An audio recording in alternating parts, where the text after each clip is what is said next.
Hello friends, I study online channel में आपका स्वागत है। आज हम बात करेंगे अपने बीएससी सेकेंड ईयर की ऑर्गेनिक केमिस्ट्री के बारे में। तो ऑर्गेनिक केमिस्ट्री में हम देखेंगे कि जो भी एग्जाम की दृष्टि या एग्जाम के अकॉर्डिंग जो इंपॉर्टेंट क्वेश्चन है उन सब के बारे में। तो हम ये जानते हैं कि अपनी जो सिलेबस है उसके अकॉर्डिंग ये कहा गया है कि जो 3 यूनिटें हैं वो हमें कंप्लीट देखनी है, या कहते हैं 5 यूनिट अपनी टोटल तो 5 यूनिट है, उनमें से हमें 3 यूनिट ऐसी देखनी है जो हमें अच्छे से आती हो, और उन्हीं से हम क्या करेंगे, उन क्वेश्चंस को देखेंगे। क्योंकि अपने एग्जाम में जो पैटर्न दे रखा था कि भाई पहले ये था कि 1 यूनिट से 2 क्वेश्चन थे और उनमें से भी ये दोनों एक दूसरे के अथवा में थे। अब वो अथवा वाला मैटर हट चुका है। अब हमें केवल क्या करने हैं, जो भी 10 क्वेश्चन आते हैं उनमें से 3 क्वेश्चन को अटेम्प्ट करना है और अपना पेपर वहीं पे कंप्लीट हो जाता है। उसी के बेसिस पे हम देखेंगे कि अपनी जो यूनिट्स हैं, जैसे फर्स्ट यूनिट सेकंड यूनिट है, उन्हीं में से क्वेश्चंस को देखते हैं कि कौन सा क्वेश्चन है और किस प्रकार से वो आता है। फिर हम बात करें तो इंपॉर्टेंट क्वेश्चन है वो मेरे अकॉर्डिंग मैंने बनाए हैं, जो भी इंपॉर्टेंट है लगा वो हमने शो किया।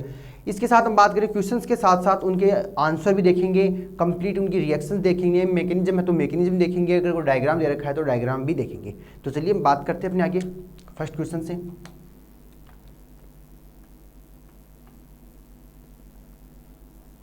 ऑर्गेनिक केमिस्ट्री की बात की जाएगी।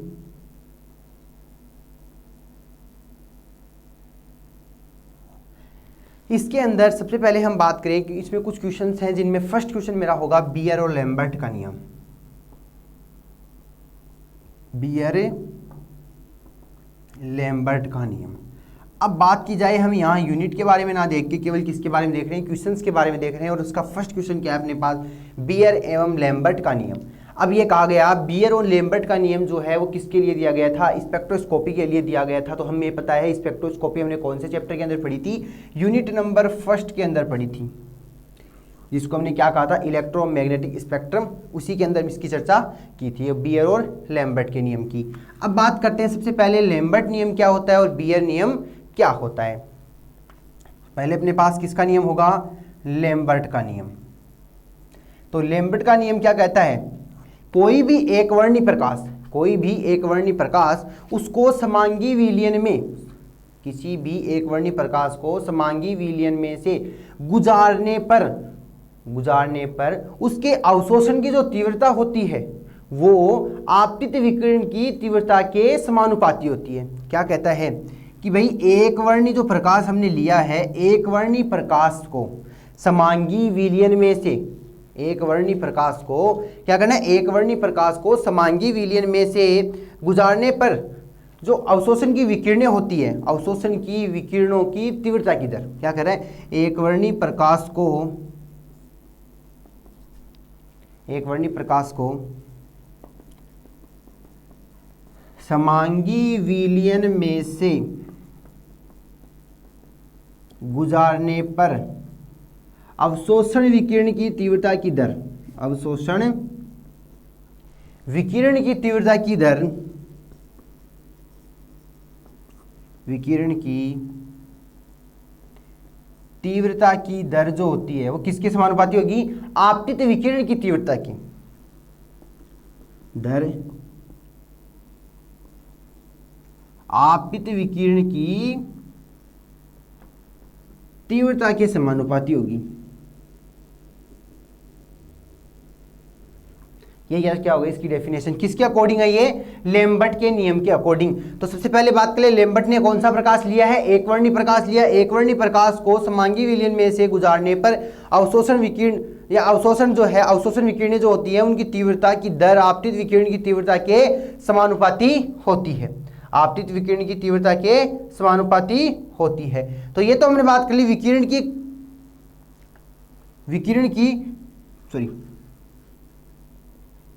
यहां से हम बात करें गुजारने पर अवशोषण विकिरण की जो तीव्रता होगी, अवशोषण की विकिरण की तीव्रता की दर, तीव्रता की कमी की दर लिख देते हैं, कमी की दर जो है आपतित विकिरण की तीव्रता के समानुपाती होती है। तो अपने पास कौन कौन सी तीव्रता है, एक तो अवशोषण पदार्थ की तीव्रता है, एक आपतित विकिरण की तीव्रता है। तो ये कह रहा है एक वर्णी प्रकाश को समांगी विलयन में से गुजारने पर अवशोषण विकिरण जो होती है, अवशोषण विकिरण की तीव्रता की कमी की दर आपतित विकिरण की तीव्रता के समानुपाती होती है। तो यहां से बात करें आपतित विकिरण की तीव्रता के समानुपाती हो गई, आपतित विकिरण की तीव्रता के समानुपाती हो गई। तो सबसे पहले हम बात करते हैं कि भाई हमने क्या लिया, कोई पदार्थ लिया, ये मैंने क्या लिया, कोई पदार्थ लिया, इसमें से मैंने क्या किया, आई नोट की कोई विकिरण को गुजारा।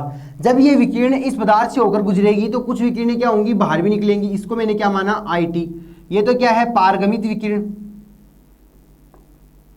पारगमित विकिरण। और ये क्या है, आपतित विकिरण। तो अपने पास दोनों विकिरण आ गई, आपतित एंड पारगमित। अब ये कहा गया है आपतित विकिरण को जो विलय में से गुजारने पर जो अवशोषण की विकिरणें होंगी उनकी तीव्रता की जो कमी है, कमी की दर और आपतित विकिरण की तीव्रता की क्या है, समानुपाती है। तो ये कहते हैं ये पदार्थ कौन सा है अपना, समांगी पदार्थ है, समांगी अवशोषक पदार्थ है, समांगी अवशोषक पदार्थ। ठीक है, तो यहां तक अपनी बात हुई। किस किस को लिया, एक वर्णी प्रकाश को लिया, विलयन कैसा लिया, समांगी लिया, एक वर्णी प्रकाश लिया, समांगी विलयन लिया। अब ये कहें एक वर्णी प्रकाश को जब हमने क्या किया, समांगी विलयन में से गुजारा तो अवशोषण विकिरणों की जो तीव्रता की कमी की दर है, अवशोषण विकिरणों की तीव्रता में जो कमी की दर है वो आपतित विकिरण की तीव्रता के समानुपाती होती है। ये तो हमने बात कर ली। अब हमने बात की कि आपतित विकिरणें जो होती हैं उसको अगर किसी पदार्थ से समांगी या उस पदार्थ से गुजारते हैं तो पारगमित विकिरणें आई टी है।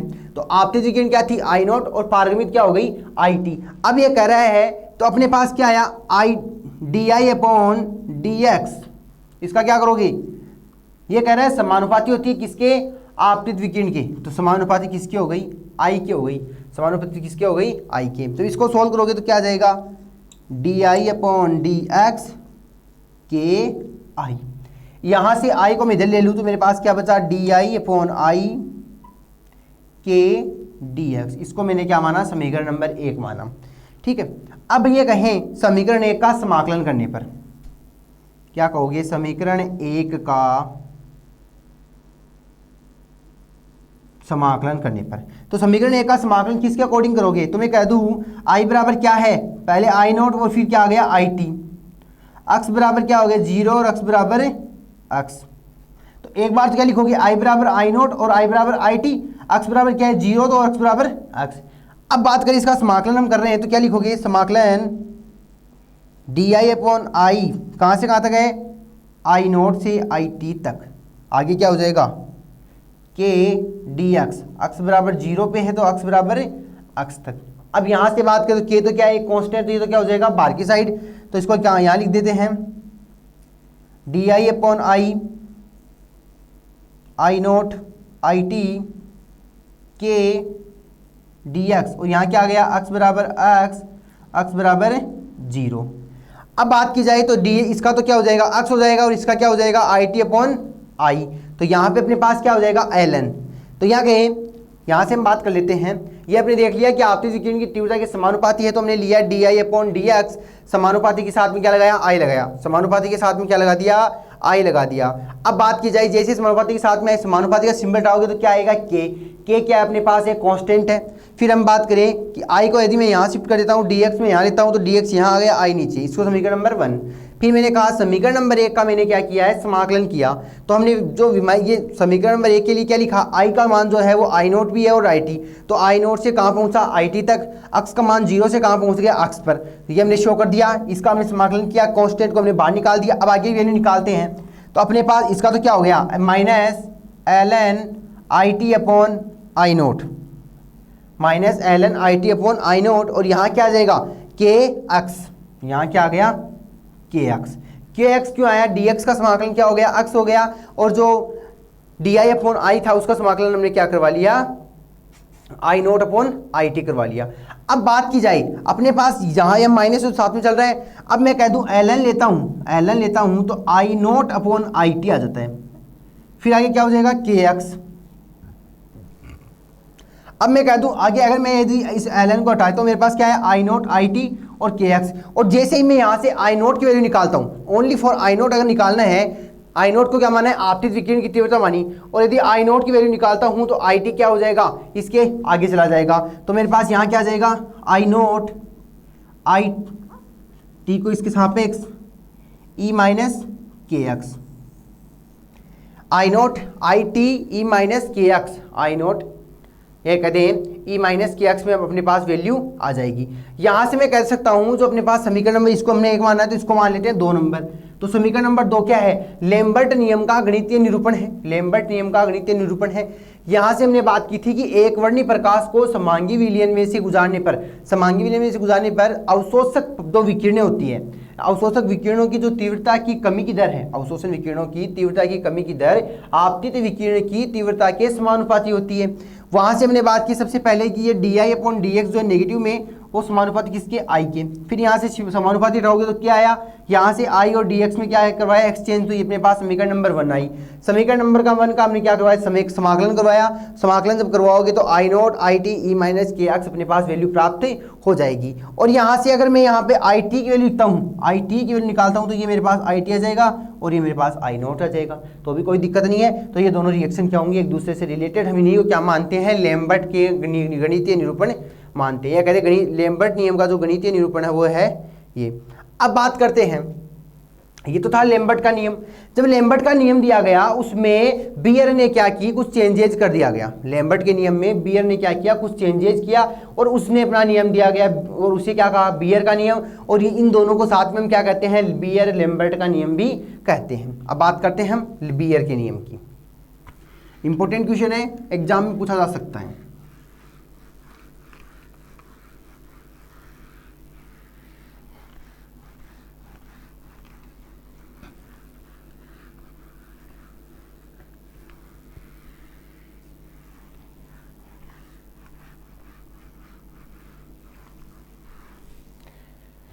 दूसरा क्या कह रहा है, बियर का नियम।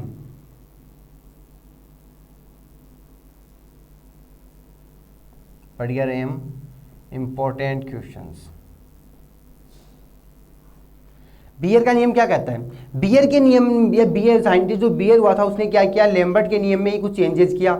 सबसे पहले इसने क्या लिया, एक वर्णी प्रकाश लिया। एक वर्णी प्रकाश ही किसका था, लैम्बर्ट का था। लेकिन एक वर्णी प्रकाश के साथ इसने क्या लिया था, समांगी विलयन लिया था।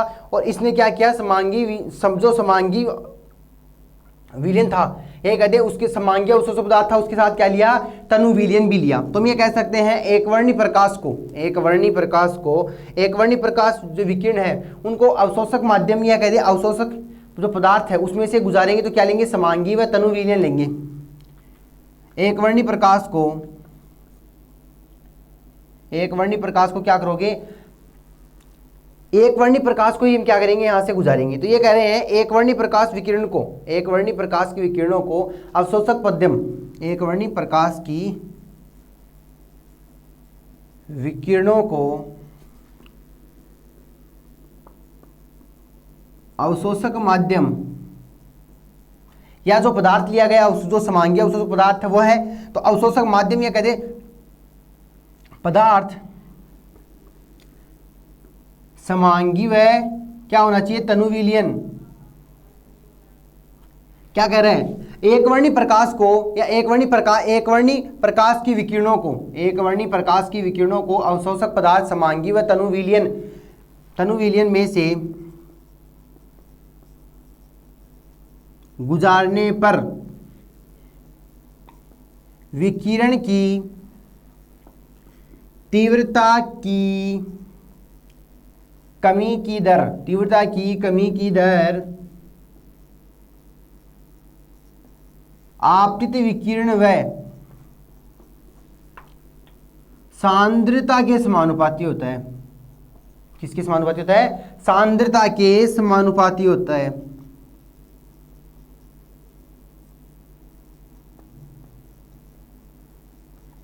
आपतित विकिरण की तीव्रता और वह सांद्रता की, आपतित विकिरण में सांद्रता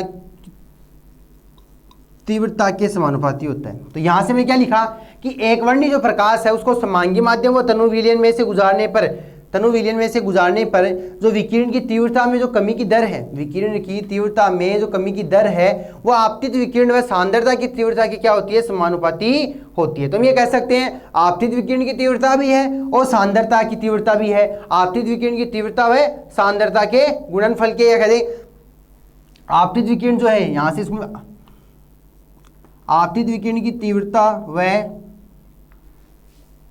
तो इसको यहां से हटाते हैं, सांद्रता के गुणनफल के लिख लेते हैं, सांद्रता के गुणनफल के समानुपाती हो। तो यहाँ पे क्या हो जाएगा भाई, अपने पास क्या है dx अपॉन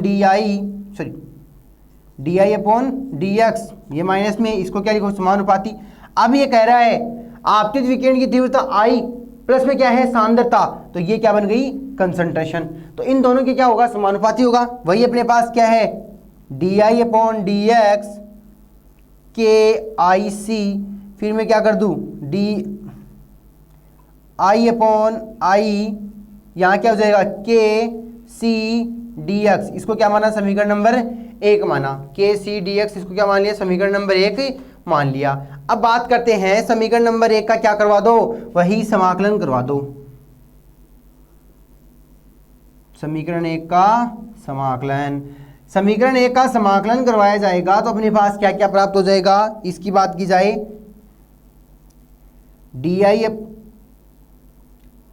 किसके सापेक्ष करवाते हो, आई नोट अपॉन आई टी के सापेक्ष, और ये क्या हो जाएगा के सी डी एक्स जो होगा वो किसके बराबर, अक्स बराबर 0 और अक्स बराबर अक्स के बीच। तो अपने पास यहाँ जो कांस्टेंट होंगे उनको बाहर निकालेंगे तो क्या आ जाएगा, के भी कांस्टेंट है, सी भी कांस्टेंट है, और क्या बचा डी एक्स बचा। तो यहाँ अक्स बराबर एक्स है और अक्स बराबर 0, इधर क्या आया इस D I upon D I का जो है वो क्या हो जाएगा लोग, ये कहते हैं माइनस, जो एल एन में आएगा इसको क्या मानोगे एल एन के रूप में मान लेते हो। तो यहाँ से क्या लिख दोगे minus L N I T upon I naught, L N I T upon I naught, फिर क्या है के सी, ये दोनों क्या है कांस्टेंट, और डी एक्स, तो डी एक्स का क्या हो जाएगा अक्स। तो अपने पास यहाँ से बात कर ले क्या बचा, L N I T upon I naught के सी अक्स, ये आया आई टी। अब बात करें जो एल एन है या एल एन की जो वैल्यू है, जब इसको हटाएंगे तो अपने पास क्या हो जाएगा कि भाई आई नोट तो चला जाएगा ऊपर और आई टी चला जाएगा नीचे, बाकी के सी एक्स ऐसा का ऐसा। अब मैं कह दूं कि जैसे ही आई नोट ऊपर और आई टी नीचे चला गया, हमने क्या कर दिया इसको ये लोग के रूप में लेंगे, और लोग के रूप में लेंगे तो यहाँ किस लोग का मान लिखेंगे। तो मैं कह दूं किस प्रकार लिखोगे 2.303 लोग आई नोट अपॉन आई टी, फिर क्या है के सी एक्स। अब बात की जाए तो दोनों पक्ष में क्या कर दो 2.303 का भाग दे दो,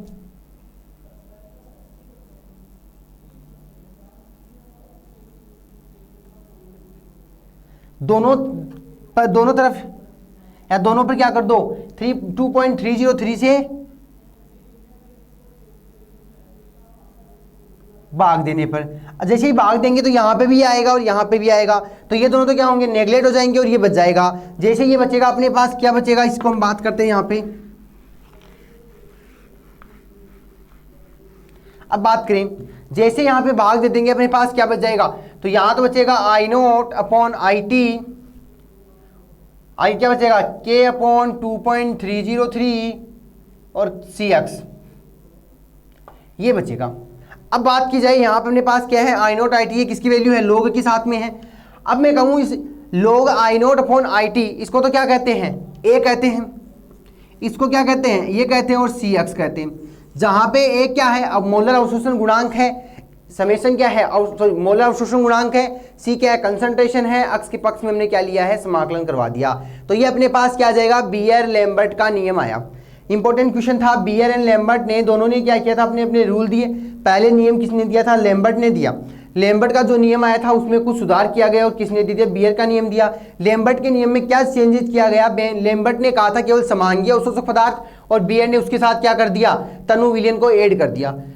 लैम्बर्ट ने कहा था कि आपतित विकिरण की तीव्रता के समानुपाती होगा, लेकिन बियर ने क्या कहा आपतित विकिरण की तीव्रता के साथ साथ वो सांद्रता के गुणनफल के भी समानुपाती होगा।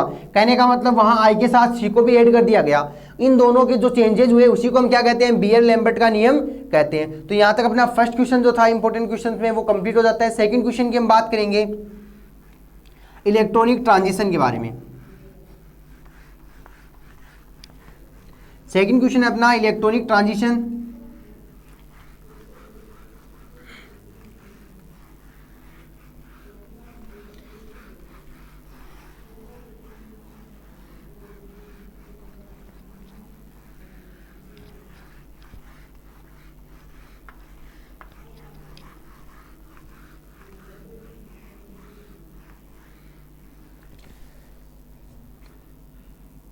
सेकंड क्वेश्चन अपना इलेक्ट्रॉनिक ट्रांजिशन। सबसे पहले हम बात करें किसी भी हमने ये कहा था कि किसी भी यौगिक में क्या होते हैं, ट्रांजिशन होते हैं। ट्रांजिशन के लिए बात की जाए तो ट्रांजिशन इलेक्ट्रॉनिक हो सकता है, वाइब्रेशनल हो सकता है, रोटेशनल हो सकता है एंड ट्रांसफर हो सकता है। फिर हमने कहा यदि मैं ट्रांसफर को नेग्लिजिबल मान लूं तो अपने पास ये तीनों की जो वैल्यू होगी वो उस यौगिक के क्या होगी, इंटरनल एनर्जी के बराबर हो जाएगी। इसी के अंदर हम सबसे पहले बात करेंगे इलेक्ट्रॉनिक ट्रांजिशन की, इलेक्ट्रॉनिक ट्रांजिशन की। तो इलेक्ट्रॉनिक ट्रांजिशन करने के लिए किसी भी इलेक्ट्रॉन को क्या चाहिए, एनर्जी चाहिए। ये एनर्जी कहाँ से लेगा, अल्ट्रावायलेट एंड विजिबल क्षेत्र से लेगा। ये क्या कहता है, किसी भी इलेक्ट्रॉन को ट्रांजिशन करने के लिए क्या चाहिए, एनर्जी चाहिए। और एनर्जी कहाँ से लेगा, एक तो अल्ट्रावायलेट क्षेत्र से और दूसरा कहाँ से ले लेगा, विजिबल क्षेत्र से। इन दोनों से एनर्जी लेके क्या करेगा, एक्साइटेड होगा और इलेक्ट्रॉन ग्राउंड स्टेट से कहाँ चला जाएगा, एक्साइटेड स्टेट में चला जाएगा। तो हमने बात कर ली इलेक्ट्रॉनिक ट्रांजिशन की। अब बात कर रहे हैं हम इलेक्ट्रॉनिक ट्रांजिशन क्या होता है। सबसे पहले हम बात कर रहे हैं कि इलेक्ट्रॉनिक ट्रांजिशन वो होते हैं जिनमें इलेक्ट्रॉन क्या करते हैं कि मूल ऊर्जा स्तर से कहाँ जाते हैं, एक्साइटेड या उत्तेजित अवस्था में चले जाते हैं। सबसे पहले बात करें कि किसी भी अणु के अंदर जो परमाणु होते हैं वो क्या करते हैं, सहसंयोजक बंधों द्वारा जुड़े होते हैं। किसी भी, मान लीजिए मेरे पास ये कोई बॉन्ड है ए और बी, इसमें ये तो है होने को ए भी क्या है, एक प्रकार का अणु है, लेकिन इस अणु को देखा जाए तो इसमें दो प्रकार के क्या है, परमाणु है। कौन से गए, ए बी और बी बी, दोनों ही क्या है, परमाणु है। अब ये कह रहा है दोनों परमाणु जिस बॉन्ड से जुड़े हैं उसको क्या कहते हैं, सहसंयोजक बॉन्ड कहते हैं। दोनों परमाणु जिस बॉन्ड से जुड़े हैं उसे क्या कहते हैं, सहसंयोजक बॉन्ड कहते हैं। और सहसंयोजक बॉन्ड कौन सा हो गया, ए और बी के मध्य वाला। तो हम ये कह सकते हैं कि एटॉमिक ऑर्बिट जो होते हैं वो ओवरलैपिंग करके, एटॉमिक ऑर्बिटल जो होते हैं वो ओवरलैपिंग करके क्या बनाते हैं, मॉलिक्यूलर ऑर्बिटल बनाते हैं। एटम्स जो होते हैं वो क्या बनाते हैं, मॉलिक्यूलर। कहने का मतलब परमाणुीय कक्षक अतिव्यापन करके आणविक कक्षक का फॉर्मेशन करते हैं। अब बात की जाए यदि मैंने परमाणु कक्षक कितने लिए, दो, तो आणविक कक्षक भी कितने बनेंगे, दो। जैसे कि मैं बात कर लूं, ये मैंने क्या ले लिए, दो आणविक कक्षक का फॉर्मेशन किया। पहला क्या है अपने पास, बंदी आणविक कक्षक। पहला अपने पास है बंदी आणविक कक्षक और इसी का अपोजिट क्या बन जाएगा, विपरीत बंदी आणविक कक्षक। दूसरा क्या बन गया, विपरीत बंदी आणविक कक्षक। इसको क्या कहते हैं, bonding molecular orbital, bonding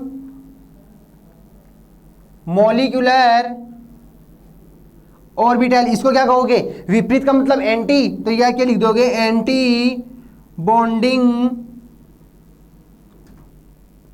molecular orbital. इसको कहते हैं एबीएमओ, इसको कहते हैं बीएमओ। दोनों की हमने चर्चा कर ली कि भाई एंटी बॉन्डिंग क्या होता है और बॉन्डिंग मॉलिक्यूलर क्या होता है। तो हमने बात की आणविक कक्षक जो बनते हैं वो किसके अतिव्यापन से बनते हैं, इन परमाणविक कक्षकों के अतिव्यापन से क्या बनता है, आणविक कक्षक बनते हैं। दो परमाणविक कक्षक से दो आणविक कक्षक बनते हैं, कहने का मतलब समान ऊर्जा के ऑर्बिट हमारे पास प्राप्त हो गए। दोनों कक्षक जो है वो ये है। अब बात की जाए तो बीएमओ के अंदर एनर्जी की आवश्यकता कम है, ये कहते हैं यहाँ एनर्जी की आवश्यकता कम होती है, जबकि एंटी बॉन्डिंग में एनर्जी की आवश्यकता क्या हो गई, ज्यादा हो गई। तो कहने का मतलब कोई भी इलेक्ट्रॉन कहाँ रहेगा, इस बीएमओ में रहेगा। कोई भी इलेक्ट्रॉन कहाँ रहेगा, बीएमओ में रहेगा। और इसको एबीएमओ में आने के लिए क्या चाहिए, एनर्जी की आवश्यकता होगी। और ये एनर्जी कहाँ से लेगा, ये विजिबल और जो यूवी स्पेक्ट्रम है वहां से लेगा। कहने का मतलब पराबैंगनी क्षेत्र या दृश्य क्षेत्र जो है वहां से ये क्या करेगा, एनर्जी को एब्जॉर्प्शन करेगा और ग्राउंड स्टेट से या बीएमओ के ऑर्बिट से कहाँ चला जाएगा, एबीएमओ में चला जाएगा। यहां तक अपनी बात हुई कि मॉलिक्यूलर ऑर्बिटल जो है वो दो प्रकार के हैं, बंदी आणविक कक्षक एंड विपरीत बंदी आणविक कक्षक। दोनों की हमने बात कर ली, बीएमओ क्या होते हैं और एबीएमओ क्या होते हैं। अब बात करें कार्बनिक जो यौगिक होते हैं उनके अंदर सिग्मा बॉन्ड भी पाया जाता है और पाई बॉन्ड भी पाए जाते हैं। सिग्मा बॉन्ड और पाई बॉन्ड के लिए इनके पास क्या है, सिग्मा इलेक्ट्रॉन भी है और पाई इलेक्ट्रॉन भी होते हैं। अब बात की जाए सिग्मा इलेक्ट्रॉन क्या होते हैं और पाई इलेक्ट्रॉन क्या होते हैं, सिग्मा इलेक्ट्रॉन क्या होते हैं और पाई इलेक्ट्रॉन क्या होते हैं। सिग्मा इलेक्ट्रॉन वे इलेक्ट्रॉन होते हैं जो सिग्मा बॉन्ड का फॉर्मेशन करते हैं। सिग्मा इलेक्ट्रॉन क्या हो गए, सिग्मा इलेक्ट्रॉन वे इलेक्ट्रॉन होते हैं जो सिग्मा बॉन्ड का फॉर्मेशन करते हैं और स्ट्रांगली बॉन्डिंग बनाते हैं, मजबूती से बंधे रहते हैं। पाई बॉन्ड क्या है, पाई बॉन्ड वे इलेक्ट्रॉन या पाई इलेक्ट्रॉन क्या है, वे इलेक्ट्रॉन है जो क्या बनाते हैं, पाई बॉन्ड बनाते हैं। पाई इलेक्ट्रॉन वे इलेक्ट्रॉन होते हैं जो पाई बॉन्ड बनाते हैं और मजबूती से बंधे रहते हैं। इस प्रकार के जो दोनों इलेक्ट्रॉन हैं वो pi electron and sigma electron हमने बात कर ली। अब बात की जाए ये दोनों ही ऑर्बिट जो है वो बंदी आणविक कक्षक में पाए जाते हैं। अगर इनको क्या करना है, एक्साइटेड होना है, उत्तेजित होना है, तो ये क्या करते हैं, इनके अपोजिट डायरेक्शन, अपोजिट जो होंगे एनर्जी के, वो क्या कहलाएंगे, विपरीत बंदी आणविक कक्षक। और इनको हम क्या मानते हैं, सिग्मा के लिए तो हमेशा सिग्मा स्टार का और पाई के लिए हमेशा क्या बन जाएगा, पाई स्टार का बन जाएगा। तो अपने पास क्या हो गए, दो आणविक कक्षक, दो बंदी आणविक कक्षक और दो क्या हो गए, विपरीत बंदी आणविक कक्षक का फॉर्मेशन हुआ। यहां तक अपनी बात हो गई। अब आगे हम बात करते हैं कि कई बार जैसे अपने पास बॉन्डिंग होती है, उसके अंदर ऑर्बिट के ऊपर लोन पेयर पाए जाते हैं, और कुछ परमाणु ऐसे होते हैं, कुछ अणु ऐसे होते हैं जो बॉन्डिंग में पार्टिसिपेट नहीं कर पाते। जो पार्टिसिपेट नहीं करते उनको क्या कहते हैं, अबंदी आणविक कक्षक कहते हैं। अबंदी आणविक कक्षक कहते हैं। अबंदी आणविक कक्षक कौन से हो गए, जो बॉन्डिंग में पार्टिसिपेट नहीं कर रहे, जो बॉन्डिंग में पार्टिसिपेट नहीं कर रहे, कहने का मतलब जो किसी भी प्रकार का बंध नहीं बनाते। और ये कौन होते हैं, जिनके ऊपर लोन पेयर पाया जाता है, या लोन पेयर युक्त स्पीसीज हमेशा बॉन्डिंग में पार्टिसिपेट नहीं करती, उनको अबंदी आणविक कक्षक कहते हैं। अबंदी आणविक कक्षक कहते हैं। लेकिन ये लोन पेयर जो है वो विपरीत बंदी आणविक कक्षक में उत्तेजित हो सकते हैं एनर्जी लेके, तो इनको हम ये कह सकते हैं कि ये विपरीत बंदी आणविक, जो अबंदी आणविक कक्षक है, उनको किससे डिनोट करते हो, NC। इनको क्या कहते हो, सिग्मा एंड पाई। इसको क्या कहते हो, sigma star and pi star. क्या तो हो गया, सिग्मा पाई हो गया, सिग्मा स्टार पाई स्टार हो गया, और N हो गया। अब बात करते हैं इन ऑर्बिटल्स में कि सिग्मा से पाई स्टार कैसा होता है, पाई से सिग्मा स्टार किस प्रकार का ट्रांजिशन करता है। तो हम बात करें इलेक्ट्रॉनिक ट्रांजिशन की, या ये पूछ लेता है कि कई बार की यौगिकों में जो इलेक्ट्रॉनिक ट्रांजिशन वो किस प्रकार होते हैं, उनके बारे में बताइए। तो सबसे पहले हमने बात की कि एक अणु के अंदर क्या पाए जाते हैं, दो परमाणु होते हैं, और दो परमाणुओं के मध्य क्या पाया जाता है, एक सहसंयोजक बॉन्ड पाया जाता है, सहसंयोजक बॉन्ड पाया जाता है। अब हमने बात की कि सहसंयोजक बॉन्ड जो होते हैं, सहसंयोजक जो बॉन्ड होते हैं, ये कह दें कि परमाणुीय कक्षक जो एटॉमिक ऑर्बिट है वो ओवरलैपिंग क्या करते हैं, एटॉमिक ऑर्बिटल जो है वो ओवरलैपिंग करके क्या करते हैं, मॉलिक्यूलर ऑर्बिटल का फॉर्मेशन करते हैं। ये मॉलिक्यूलर ऑर्बिटल दो प्रकार के, एक तो अपने पास है बॉन्डिंग मॉलिक्यूलर ऑर्बिटल, दूसरा क्या है, anti bonding molecular orbital. Bonding molecular में क्या हमने क्या लिखा है, BMO, जो क्या होते हैं, सिग्मा एंड पाई होते हैं। एंटी बॉन्डिंग में हमने बात कहा है ABMO, जिसमें सिग्मा स्टार पाई स्टार रखा है। तीसरा हम ये कह रहे हैं कि कुछ यौगिक जो है वो बॉन्डिंग में पार्टिसिपेट नहीं करते, उनको हमने क्या माना, अबंदी आणविक कक्षक, जिसको हमने N से शो कर दिया। ठीक है। फिर हमने बात की बंदी आणविक कक्षक की ऊर्जा कम होती है, विपरीत बंदी आणविक कक्षक की ऊर्जा ज्यादा होती है। तो कोई भी इलेक्ट्रॉन जो कहाँ रह सकता है, बंदी आणविक कक्षक में रहेगा, और जैसे ही ये बंदी आणविक कक्षक से विपरीत बंदी आणविक कक्षक में जाने की कोशिश करता है, इसको क्या चाहिए, एनर्जी चाहिए। और ये एनर्जी की रिक्वायरमेंट इसको कौन देगा, या एनर्जी कौन सप्लाई देगा इसको, UV एंड विजिबल क्षेत्र से ये क्या कर लेगा, एनर्जी को ले लेगा। UV एंड विजिबल क्षेत्र से क्या कर लेगा, एनर्जी को ले लेगा। अब बात करें, आगे हम बात करें जो भी कार्बनिक यौगिक जो होते हैं, कार्बन से रिलेटेड जो यौगिक होते हैं, उनमें दो प्रकार के इलेक्ट्रॉन पाए जाते हैं, एक होता है सिग्मा इलेक्ट्रॉन, एक होता है पाई इलेक्ट्रॉन। अब बात करें सिग्मा इलेक्ट्रॉन क्या है, तो सिग्मा इलेक्ट्रॉन हमेशा सिग्मा बॉन्ड का फॉर्मेशन करता है, और पाई इलेक्ट्रॉन हमेशा पाई बॉन्ड का फॉर्मेशन ही करता है। तो कैसे लिखोगे, सिग्मा इलेक्ट्रॉन वे इलेक्ट्रॉन होते हैं जो सिग्मा बॉन्ड का फॉर्मेशन करते हैं और मजबूती से बंधे रहते हैं। पाई इलेक्ट्रॉन वे होते हैं जो पाई बॉन्ड का फॉर्मेशन करते हैं और मजबूती से बंधे होते हैं। सिग्मा इलेक्ट्रॉन और पाई इलेक्ट्रॉन का विपरीत बंदी का जो कक्षक होता है वो सिग्मा के लिए तो क्या हो जाएगा, सिग्मा स्टार, और पाई के लिए क्या हो जाएगा, पाई स्टार हो जाएगा। यहां तक अपनी बात हुई। अब हम बात करते हैं ऑर्बिट या डायग्राम बना के इसको किस प्रकार शो करते हैं।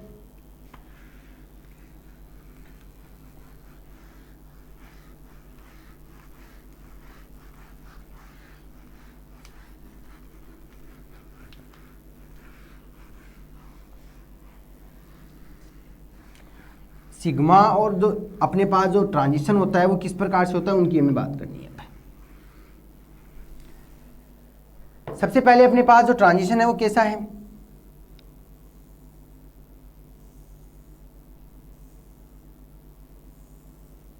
सबसे पहले हम बात कर लेते हैं सिग्मा इलेक्ट्रॉन, पाई इलेक्ट्रॉन, या सिग्मा बॉन्ड पाई बॉन्ड, ऊपर क्या हो जाएगा, सिग्मा स्टार पाई स्टार। अब बात की जाए तो हमारे पास जो बीच के अंदर है उसको क्या मानते हैं, अबंदी आणविक कक्षक, जिसको हमने किससे डिनोट किया, N से डिनोट किया। तो जो स्टार वाले हैं वो हमेशा कौन से होंगे, एंटी बॉन्डिंग वाले होंगे, और जो सिग्मा और पाई है उनको क्या मानते हैं, बॉन्डिंग मॉलिक्यूलर ऑर्बिटल। कहने का मतलब BMO और ये क्या हो गया ABMO। अब बात की जाए कोई भी इलेक्ट्रॉन जो है वो सबसे पहले कहाँ जाता है, बंदी आणविक कक्षक में जाता है। मान लीजिए मेरे पास जो इलेक्ट्रॉन है वो यहाँ है, यहाँ है, इसके पास पर्याप्त एनर्जी नहीं है कि ये ट्रांजिशन करे, कहाँ जाए, सिग्मा स्टार में। और दूसरी बात, सिग्मा वाला इलेक्ट्रॉन हमेशा सिग्मा स्टार में ही ट्रांजिशन करेगा, ना कि पाई स्टार में। पाई इलेक्ट्रॉन जो है वो हमेशा पाई स्टार में ही ट्रांजिशन करेगा। केवल एन और एन एक ऐसा जो होगा लोन पेयर युक्त स्पीसीज जो सिग्मा स्टार में भी जा सकती है और पाई स्टार में भी जा सकती है। इसको एनर्जी कैसी मिलेगी, उसी के अकॉर्डिंग ये क्या करेगी, ट्रांजिशन करेगी। या ये कह दे अगर लोन पेयर के साथ में कोई स्पीसीज ऐसी है जो डबल बॉन्ड रखती है, तब तो कहाँ जाएगा, पाई स्टार के पास में। अगर लोन पेयर के साथ कोई ऐसी स्पीसीज है जो नेगेटिव चार्ज रखती है तो कहाँ से, सॉरी सिंगल बॉन्ड रखती है तो वो कहाँ जाएगा, सिग्मा स्टार में। हमने बात कर ली इलेक्ट्रॉन जो है वो यहाँ है। जैसे इलेक्ट्रॉन को एनर्जी की आवश्यकता हुई, इलेक्ट्रॉन एनर्जी कहाँ से लेगा, यूवी और पराबैंगनी क्षेत्र से, और कहाँ पहुँच गया, सीधा सिग्मा स्टार में चला गया। और इलेक्ट्रॉन यहाँ से कहाँ आया, यहाँ आ गया। फिर सेकंड हमने बात की पाई की। पाई इलेक्ट्रॉन क्या करेगा, सीधा पाई स्टार में जाएगा। और एन क्या करेगा, एन से पाई में ट्रांजिशन करेगा और एन से जो सिग्मा में भी ट्रांजिशन हो जाएगा। ये अपने पास क्या हो रहे हैं, 4 प्रकार के ट्रांजिशन होंगे। कौन कौन सा है, सिग्मा से सिग्मा स्टार, एन से सिग्मा स्टार, पाई से पाई स्टार, एन से पाई स्टार। अब बात की जाए तो इस क्षेत्र के लिए कहने का हम तो सिग्मा से सिग्मा स्टार के ट्रांजिशन करेंगे तो इसके लिए हमें एनर्जी की आवश्यकता बहुत ज़्यादा होती है, हमें एनर्जी की आवश्यकता बहुत ज़्यादा होती है।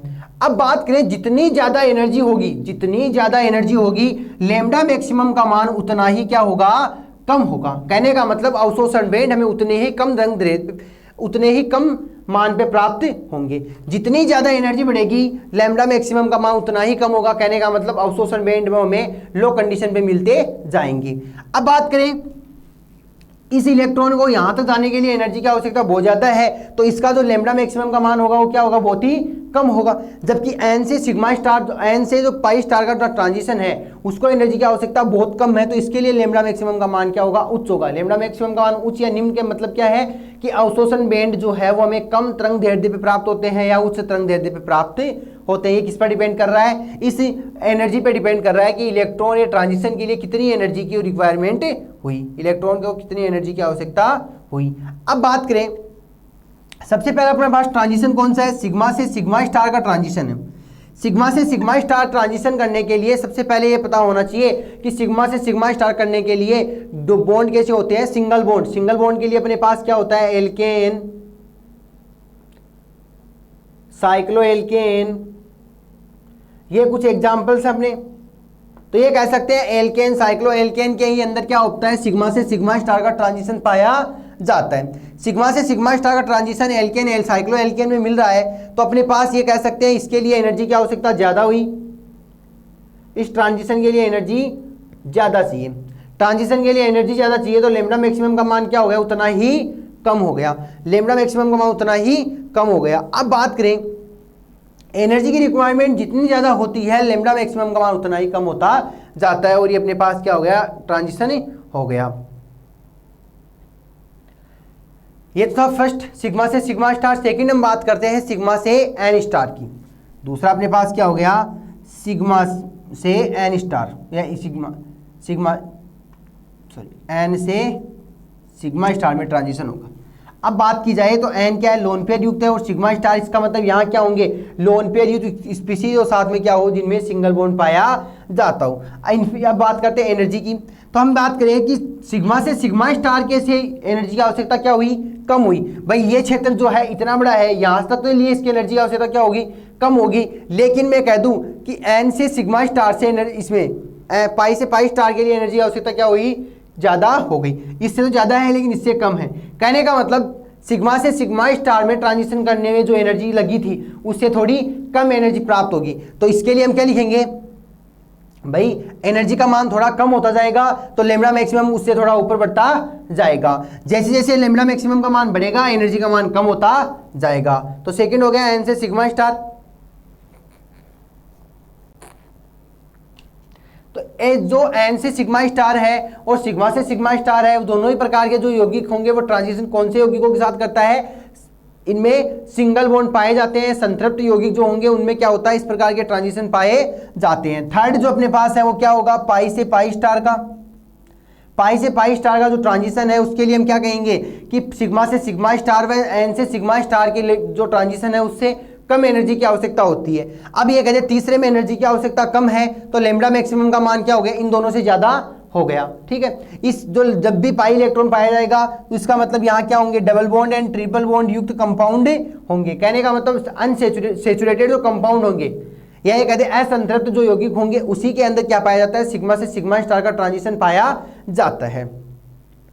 इसके साथ फोर्थ जो है वो क्या कहलाएगा अपने पास, फोर्थ जो है वो क्या कहलाएगा, एन से सिग्मा, एन से पाई स्टार। एन से पाई स्टार के लिए भी क्या होंगे, डबल बॉन्ड युक्त स्पीशीज होगी। ये एन से पाई स्टार के लिए हम लिखेंगे कि एनर्जी की आवश्यकता बहुत कम होगी और लैम्बडा मैक्सिमम का मान सबसे ज्यादा होगा, लैम्बडा मैक्सिमम का मान सबसे ज्यादा होगा। और इसके अंदर क्या पाया जाएगा, इसमें इस प्रकार के कंपाउंड पाए जाएंगे कि डबल बॉन्ड भी हो और ऑक्सीजन के ऊपर क्या हो, लोन पेयर भी हो। ऐसे कंपाउंड के अंदर जो अगर ट्रांजिशन पूछा जाता है तो कौन सा होगा, एन से सिग्मा स्टार का, एन से पाई स्टार का ट्रांजिशन होगा, एन से पाई स्टार का ट्रांजिशन होगा। यहां तक कंप्लीट हुआ। अब बात करें इलेक्ट्रॉनिक ट्रांजिशन की। सेकंड क्वेश्चन था अपने इंपॉर्टेंट क्वेश्चन में कि इलेक्ट्रॉनिक ट्रांजिशन क्या होता है, इलेक्ट्रॉनिक ट्रांजिशन क्या होता है, इलेक्ट्रॉनिक संक्रमण क्या है, संक्रमण की टाइप्स क्या होंगे, उन सब के बारे में। तो इलेक्ट्रॉनिक संक्रमण कितने प्रकार का हो गया, 4 प्रकार का हो गया। चारों प्रकार हमने देख लिए, कौन सा संतप देगा, कौन सा असंतप देगा, सबके बारे में हमने पढ़ लिया। अब बात करेंगे वर्णमूलक एंड वर्णवर्धक की।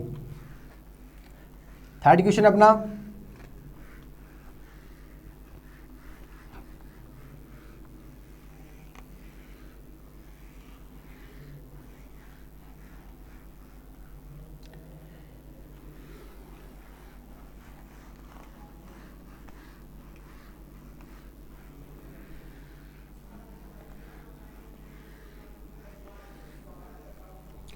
थर्ड क्वेश्चन अपना क्या हो गया,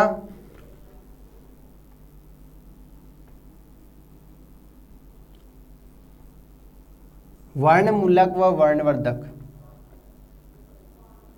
तो इनके बारे में शॉर्ट नोट भी पूछ सकता है, दोनों में डिफरेंस पूछ सकता है और इन दोनों के बारे में वैसे भी पूछ सकता है। सबसे पहले बात की जाए वर्णमूलक क्या होते हैं और वर्णवर्धक क्या होते हैं। वर्णमूलक को हम कहते हैं क्रोमोफोर और वर्णवर्धक क्या होता है, ऑक्सोक्रोम, ऑक्सोक्रोम।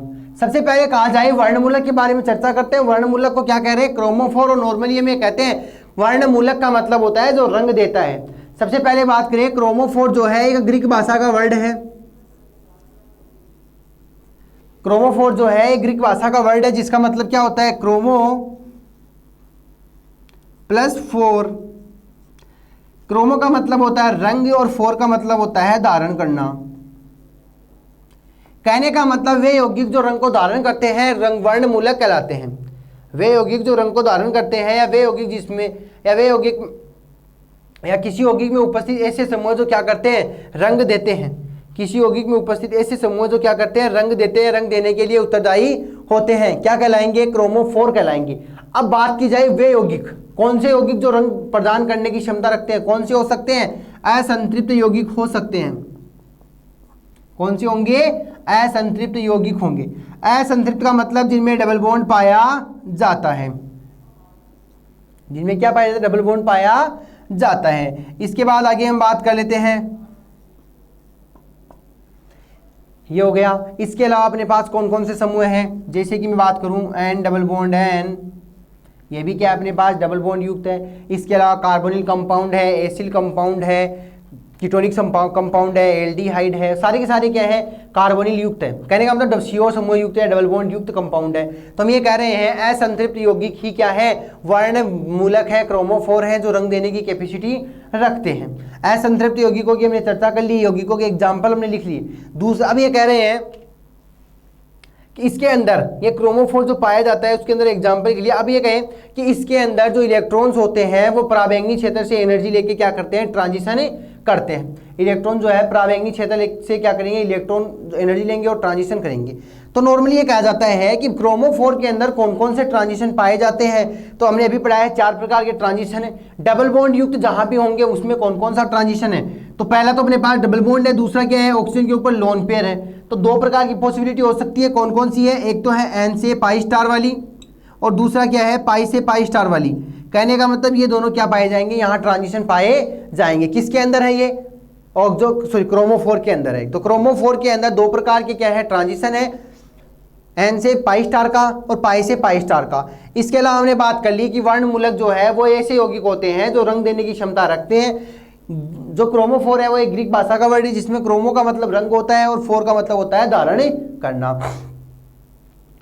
कहने का मतलब ऐसे यौगिक जो क्या हो, रंग देने के लिए उत्तरदायी होते हैं। ऐसे यौगिक जो रंग देने के लिए उत्तरदायी होते हैं क्या कहलाएंगे, वर्णमूलक कहलाएंगे। ऐसे यौगिक जो रंग देने के लिए उत्तरदायी होते हैं वर्णमूलक कहलाते हैं। अब बात करें, तो हो गया वर्णमूलक की बात। अब बात करते हैं वर्णवर्धक की बात। तो वर्णवर्धक का मतलब क्या होता है, जो वृद्धि करता है। वर्ण मतलब रंग में क्या करता है, वृद्धि करता है। तो इसमें क्या लिखोगे, ऐसे यौगिक जो रंग न देकर रंग की कैपेसिटी को बढ़ाते हैं। ऐसे यौगिक जो रंग ना देकर रंग की क्षमता को बढ़ा देते हैं वर्णवर्धक कहलाते हैं, वर्णवर्धक कहलाते हैं। इस प्रकार के जो यौगिक होते हैं कौन से, वर्णवर्धक के। तो हमने कहा ऐसे यौगिक जो वर्ण की मतलब रंग की कैपेसिटी को बढ़ाते हैं। तो इसमें क्या होगा, संतृप्त यौगिक को काम में लिया जाएगा, संतृप्त यौगिकों को काम में लिया जाएगा। जैसे कि मैं बात कर लेता हूं NH2, NHR, NR2, carbon carbon. इसके अलावा ये कहते हैं कि एल्किल समूह है, एल्कोक्सी समूह है। ये कुछ कंपाउंड हमने लिए जो क्या करते हैं, संतृप्त कंपाउंड है और संतृप्त यौगिक है जो क्या करते हैं, रंग ना देकर रंग की कैपेसिटी को बढ़ाते हैं। क्या कहलाते हैं, ऑक्सोक्रोम कहलाते हैं। अब बात करें संतृप्त यौगिक है तो इसमें क्या होंगे, सिग्मा और सिग्मा, सिग्मा में सिग्मा स्टार, एन से सिग्मा स्टार, एन से सिग्मा स्टार। दो प्रकार के क्या पाए जाते हैं, ट्रांजिशन पाए जाते हैं। तो क्या कह सकते हो कि क्रोमोफोर एंड ऑक्सोक्रोम जो है उनमें दोनों में क्या पाए जाते हैं, दो दो प्रकार के ट्रांजिशन पाए जाते हैं। दोनों में क्या है, दो दो प्रकार के ट्रांजिशन पाए जाते हैं। सिग्मा से सिग्मा स्टार हो गया, एन से सिग्मा स्टार हो गया। सिग्मा से सिग्मा स्टार व एन से सिग्मा स्टार दोनों प्रकार के क्या है, ट्रांजिशन है।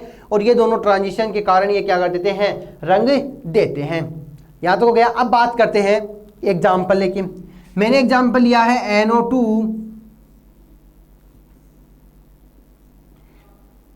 साथ में क्या जोड़ा, OH। अब मैं कह रहा हूं ये NO2 समूह जो है वो क्या है, क्रोमोफोर है, क्रोमोफोर है। ये OH जो है वो क्या है, ऑक्सोक्रोम है। अगर मेरे पास OH समूह नहीं होता तो ये केवल क्या होता, क्रोमोफोर होता, रंग देता। अब बात करें अकेला क्रोमोफोर जुड़ा है तो ये हमेशा क्या देता है, लाइट रंग देता है। और NO2 की उपस्थिति में क्या होता है, पीला रंग या येलो रंग देगा, लाइट येलो। जैसे ही मैं कह रहा हूं OH समूह को ऐड किया, ऑक्सोक्रोम को ऐड कर दिया गया, ये लाइट कलर जो था उसकी क्या हो गई, कैपेसिटी बढ़ी। कैपेसिटी बढ़ते ही क्या बन गया, लाइट से डार्क में। तो क्या बना, डार्क येलो। डार्क का मतलब होता है गहरा, गहरा पीला रंग हमें क्या हो जाता है, प्राप्त हो जाता है। किससे, वर्णमूलक एंड वर्णवर्धक से। तो 3 क्वेश्चन अपने कंप्लीट हुए। इसी के बाद हम 4th क्वेश्चन की बात करते हैं।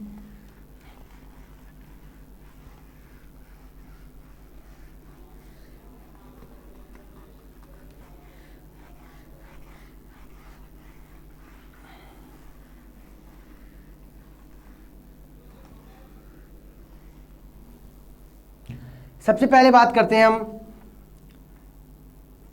कुछ शिफ्ट दे रखे हैं, विस्थापन दे रखे हैं। ये पूछा जाता है कि प्रतिस्थापियों का विस्थापन, प्रतिस्थापियों का प्रभाव क्या होता है। सिंपली एक क्वेश्चन ये भी पूछा जाता है कि जो बैथोक्रोमिक शिफ्ट है वो क्या होता है, हिप्सोक्रोमिक शिफ्ट क्या होता है, हाइपरक्रोमिक शिफ्ट क्या होता है और हाइपोक्रोमिक शिफ्ट क्या होते हैं। तो हम ये कह रहे हैं केवल शिफ्टों की बात कर रहे हैं। पहला शिफ्ट अपने पास है बैथोक्रोमिक शिफ्ट,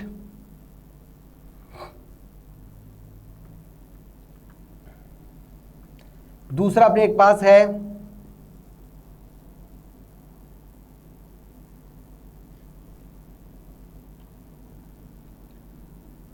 हिप्सोक्रोमिक, तीसरा अपने पास है हाइपरक्रोमिक, चौथा अपने पास है हाइपोक्रोमिक।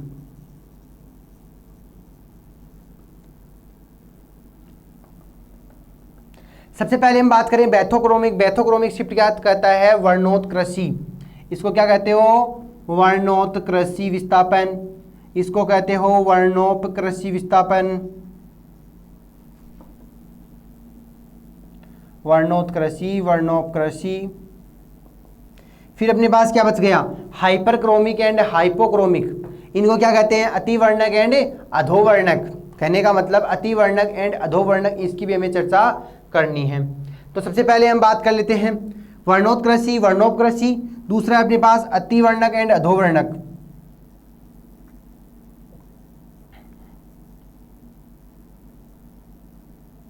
अतिवर्णक एंड अधोवर्णक। सबसे पहले कहा जाए कि वर्णोत्कृष्टी विस्थापन क्या है, वर्णोपकृष्टी विस्थापन क्या है, अतिवर्णक क्या है और अधोवर्णक क्या है।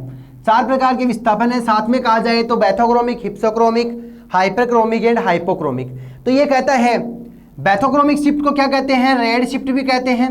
हाइपोक्रोमिक, हिप्सोक्रोमिक को क्या कहते हैं, ब्लू शिफ्ट भी कहते हैं। ये इनके क्या हैं, 2 अलग नाम। क्यों कहा गया उसकी बात करते हैं। सबसे पहले वर्णोत्कृष्टी या बैथोक्रोमिक शिफ्ट है, वो क्या कहता है, बैथोक्रोमिक शिफ्ट क्या कहता है, किसी अणु में किसी परमाणु के द्वारा, किसी अणु में किसी परमाणु के द्वारा इलेक्ट्रॉन प्रतिकर्षी समूह के यह कह दे किसी अणु में किसी परमाणु को, किसी भी अणु में किसी परमाणु को इलेक्ट्रॉन प्रतिकर्षी समूह के द्वारा क्या कर दिया जाए, प्रतिस्थापित कर दिया जाए, प्रतिस्थापित कर दिया जाए। कौन आया, इलेक्ट्रॉन प्रतिकर्षी समूह आया। उस इलेक्ट्रॉन प्रतिकर्षी समूह के कारण उसमें से क्या हो गया, वह परमाणु या समूह प्रतिस्थापित हो गया। जैसे ही प्रतिस्थापित हुआ, अपने पास अवशोषण बैंड जो थे वो उच्च तरंग दैर्ध्य की ओर विस्थापित हो गए। अवशोषण बैंड कहां चले गए, उच्च तरंग दैर्ध्य की ओर, मतलब लैम्ब्डा मैक्सिमम का मान क्या हो गया, बढ़ गया। अब कह रहे हैं जब ये लैम्ब्डा मैक्सिमम का मान बढ़ा तो उस विस्थापन को क्या कहते हो, वर्णोत्कृष्टी विस्थापन या बैथोक्रोमिक शिफ्ट कहते हैं, बैथोक्रोमिक शिफ्ट कहते हैं। अब ये कह रहे हैं कि अवशोषण बैंड जो है वो लाल कलर की तरंग दैर्ध्य की ओर विस्थापित होता है। अवशोषण बैंड जो है वो लाल कलर की विकिरणों की ओर विस्थापित होता है, तो इसलिए इसको हम क्या कहते हैं, रेड शिफ्ट भी कहते हैं, रेड शिफ्ट भी कहते हैं। दूसरा अपने पास है वर्णोत्कृष्टी, तो ये था वर्णोपकृष्टी। अब अपने पास वर्णोपकृष्टी, वर्णोपकृष्टी विस्थापन की बात करें तो वर्णोपकृष्टी क्या कहता है, वर्णोत्कृष्टी के जस्ट अपोजिट हो जाएगा, मतलब अवशोषण बैंड जो है वो कम तरंग दैर्ध्य की ओर चले जाएंगे। तो हमने इसमें लिखा था कि किसी परमाणु का इलेक्ट्रॉन प्रतिकर्षी के द्वारा क्या होता है, प्रतिस्थापन। अब ये कह रहा है किसी इलेक्ट्रॉन ग्राही के द्वारा क्या होता है, यह कह दे कोई इलेक्ट्रॉन ग्राही समूह क्या हो जाता है, उसमें आके जुड़ जाता है। अब ये कह रहे प्रतिकर्षी तो वो प्रतिस्थापित करेगा, इलेक्ट्रॉन ग्राही होगा तो वो क्या करेगा, इलेक्ट्रॉन ग्राही का क्या होगा, उसमें प्रवेश होगा, मतलब इलेक्ट्रॉन ग्राही समूह उसमें अणु के अंदर जुड़ेगा। तो कह रहे हैं किसी यौगिक में इलेक्ट्रॉन ग्राही समूह प्रवेश कर जाए और इलेक्ट्रॉन ग्राही के रूप में क्या लेते हैं, एसिटिल समूह। जैसे ही एसिटिल समूह उस यौगिक के अंदर प्रवेश करता है तो अपने जो अवशोषण बैंड है वो कहाँ प्राप्त होते हैं, लैम्ब्डा मैक्सिमम या कम की ओर, मतलब अवशोषण बैंड जो है वो निम्न तरंग दैर्ध्य की ओर विस्थापित होते हैं, इसीलिए इसको क्या कहते हो, हिप्सोक्रोमिक शिफ्ट भी कहते हो। अब बात की जाए हिप्सोक्रोमिक शिफ्ट जो है वो कम तरंग दैर्ध्य पे हमें प्राप्त होता है, तो अवशोषण जो बैंड है वो ब्लू कलर की ओर या कहते हैं नीले रंग की ओर विस्थापित होते हैं, इसीलिए इसको क्या कहते हो, नीला शिफ्ट भी कहते हो, ब्लू शिफ्ट भी कहते हो। अब बात कर लेते हैं दोनों की, हम एक साथ में क्या बनाएंगे, ग्राफ बनाएंगे। मेरे पास मैं कह दूं कि यहां से लेके ये क्या था, शिफ्ट था,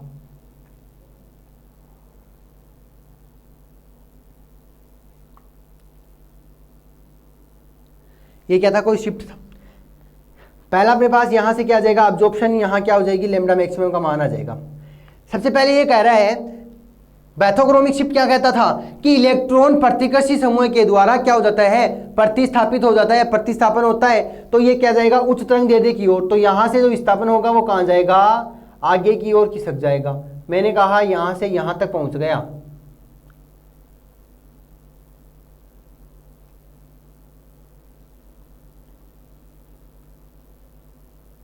यहां से यहां तक गया, तो ये क्या हुई, लैम्ब्डा मैक्सिमम के मान में वृद्धि हुई।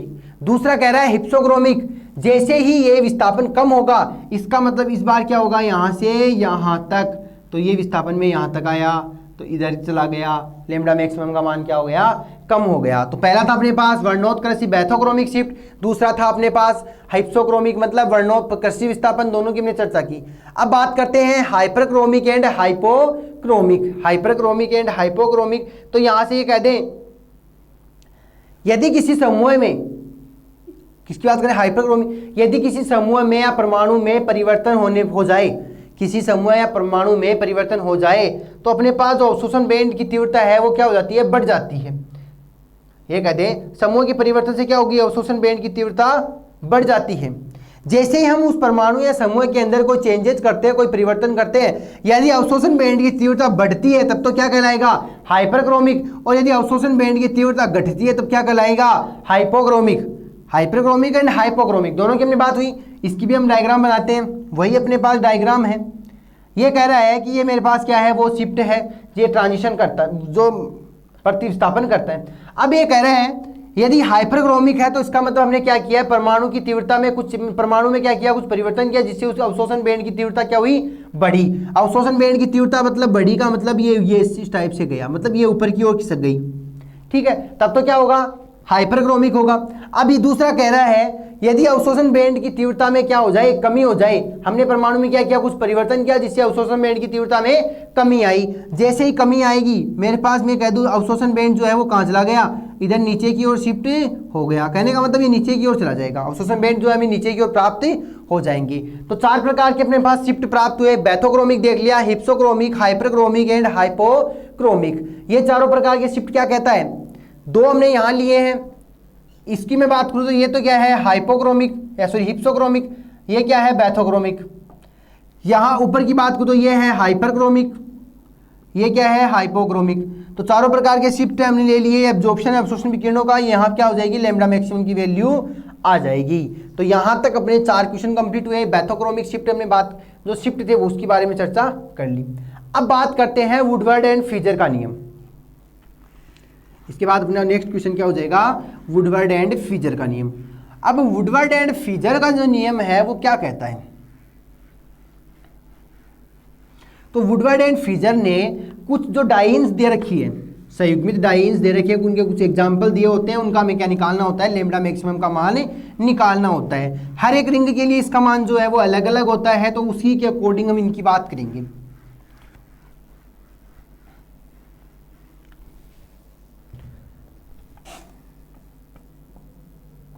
वुडवर्ड एंड फीजर का नियम।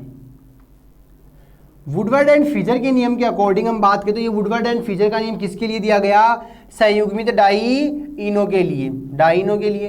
क्वेश्चन नंबर अपने पास कितना हो गया, 5 हो गया। संयुग्मित डाइइनों के लिए क्या दिया गया है, वुडवर्ड एंड फीजर का नियम दिया गया। वुडवर्ड एंड फीजर के नियम के अकॉर्डिंग हम बात करते हैं कि किसी भी नियम को निकालने के लिए अपने पास क्या होते हैं, मूल तंत्र होते हैं। सबसे पहला मूल तंत्र है। मूल तंत्र की बात की जाए तो इसके अंदर 3 प्रकार के क्वेश्चन हो सकते हैं। पहला हो सकता है कि वलय कैसी हो, समचक्रीय हो। यदि वलय समचक्रीय है तो इसका मान कितना होता है, 253 नैनोमीटर होता है। क्या है, लैम्डा मैक्सिमम का मान है। यदि वलय कैसी है, विषम चक्रीय है, और यदि ये क्या है, 1,3 ब्यूटाडाइन है, तो इसके लिए 214 नैनोमीटर है और इसके लिए 217 नैनोमीटर है। हमने बात की वुडवर्ड एंड फीजर के नियम के अकॉर्डिंग, वुडवर्ड एंड फीजर के नियम के अकॉर्डिंग जो डाइन्स होती है, वुडवर्ड एंड फीजर के अकॉर्डिंग जो डाइन्स दे रखी है, उनके अंदर हमने बात की सबसे पहले मूल तंत्र की। मूल तंत्र के अंदर हमने बात कर ली कि भाई वलय पाई जाती है।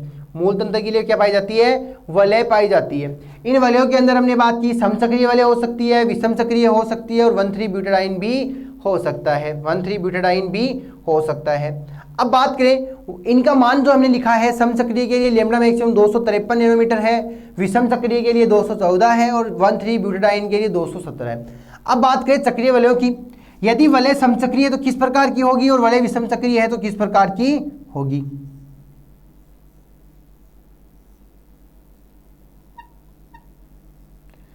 ये 2 वलय हमने बनाए। पहला कह रहा है समचक्रीय, कहने का मतलब जो इसके अंदर डाइइन पाई जाएगी, हमने लिखा है डाइइनों के लिए, तो जो डाइइन होगी, कहने का मतलब एक ही रिंग में क्या हो, डबल बॉन्ड पाए जाते हो। एक ही रिंग में डबल बॉन्ड हो तब तो क्या कहलाओगे, समचक्रीय। अगर डबल बॉन्ड जो है वो 2 रिंग में पाए जाते हैं, कहने का मतलब यहाँ और यहाँ, तो इसको क्या मानोगे, विषम चक्रीय मानोगे। और 1,3 ब्यूटाडाइन की स्ट्रक्चर कैसी हो गई, CH2 double bond, CH single bond, CH double bond, CH2, ये क्या होगी, 1,3 ब्यूटाडाइन की स्ट्रक्चर हो गई। तो वुडवर्ड और फीजर के नियम के अकॉर्डिंग सबसे पहले तो हमें किसका सिलेक्शन करना है, उस रिंग का सिलेक्शन करना है जो पाई जाती है। यदि समचक्रीय है, विषम चक्रीय या किसी कार्बन की श्रृंखला है, उसका हम चयन हो गया। उसके बाद हम बात करते हैं कि कुछ यही कह दे वलय अवशेष के रूप में जो पाया जाता है, पहला तो ये हो गया। उसके बाद अपना सेकंड है वलय अवशेष।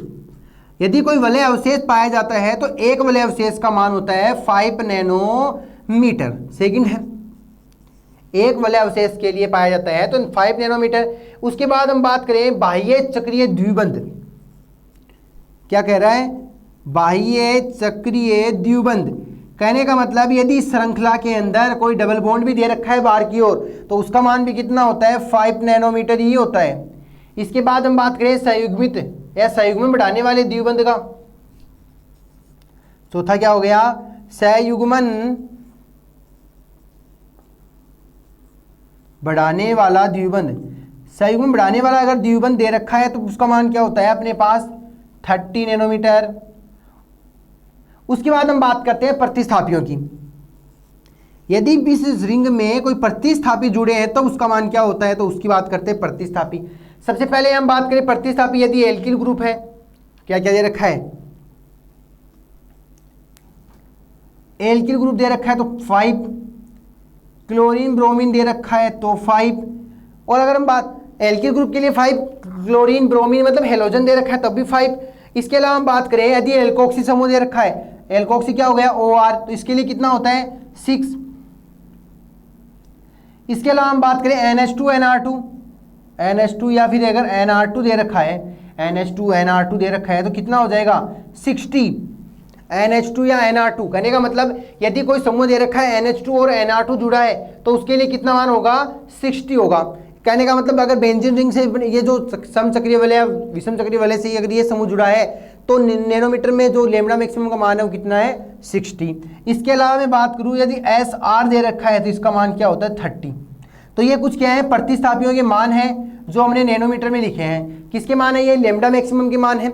अब बात की जाए अगर वुडवर्ड फिजर के अकॉर्डिंग हमें कोई रिंग दे रखी है तो उस रिंग में हमें क्या करना है, सबसे पहले समचक्रीय वलय है या विषम चक्रीय वलय है उसके निर्धारण करना है। अगर वलय नहीं है तो हमें क्या देखेंगे 1,3 ब्यूटाडाइन है।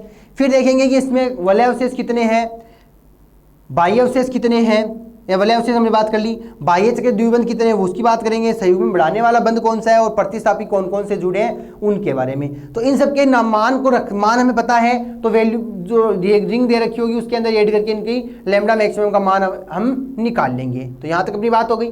नेक्स्ट क्वेश्चन की हम बात करें तो वो होगा आणविक कंपन। तो ये है IR स्पेक्ट्रोस्कोपी के अंदर बात कर सकते हो।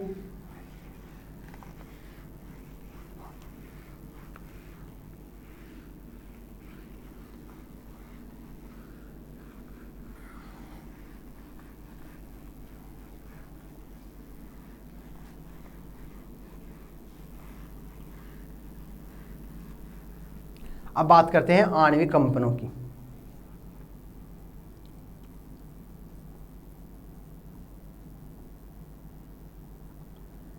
आणविक कंपन की बात करें तो सबसे पहले ये आणविक कंपन जो है IR स्पेक्ट्रोस्कोपी में पाए जाते हैं। और IR स्पेक्ट्रोस्कोपी है उसको कंपनी स्पेक्ट्रोस्कोपी भी कहते हैं। क्यों कहते हैं, क्योंकि इस IR में हम केवल और केवल कंपन्स के बारे में ही स्टडी करते हैं। जो भी कंपन होता है, वाइब्रेशन होता है, कोई भी इलेक्ट्रॉन के अंदर वाइब्रेशन या कहेगी जब भी वाइब्रेशन होगा वो क्या करेगा, एनर्जी लेगा, और एनर्जी कहाँ से मिलेगी, इसको IR क्षेत्र से मिलेगी। अब बात करें आणविक कंपन। आणविक कंपन के अंदर क्या होते हैं, बॉन्ड्स पाए जाते हैं। दो अणुओं के मध्य क्या है, या अणुओं के मध्य क्या पाए जाते हैं, बॉन्ड पाए जाते हैं। या अणु के मध्य जो परमाणु होते हैं उनके मध्य बॉन्ड पाए जाते हैं। वो बॉन्ड क्या है, कठोर या दृढ़ ना होकर क्या होते हैं, लचीले होते हैं। इनके मध्य जो बॉन्ड पाया जाता है वो कैसा है, कठोर या दृढ़ ना होकर क्या होते हैं, लचीले होते हैं। और लचीले होने के कारण इनके मध्य क्या पाया जाता है, कंपन पाया जाता है। तो कंपन किसके कारण हुआ, बॉन्ड्स के लचीले होने के कारण। तो अणुओं के मध्य जो बॉन्ड पाया जाता है वो कैसा है, लचीला है। लचीला होने के कारण इनके मध्य क्या है, कंपन पाया जाता है। तो ये तो हुई आणविक कंपन की बात। अब हम बात करते हैं कि आणविक कंपन के जो इनके जो वर्गीकरण है उनके बारे में, कि आणविक कंपन को कितने भागों में डिवाइड किया गया। आणविक कंपन को कितने भागों में डिवाइड किया गया। तो सबसे पहला आणविक कंपन की हम बात करें तो आणविक कंपन को दो भागों में डिवाइड किया। कौन सा है, पहला अपने पास है तनन कंपन, दूसरा अपने पास है बंकन कंपन। तनन कंपन एंड बंकन कंपन। तनन कंपन है उसको फिर से दो भागों में डिवाइड किया गया। कौन सा है, सममित तनन कंपन एंड असममित तनन कंपन। ठीक है। बंकन कंपन को भी दो भागों में डिवाइड किया, कौन सा है,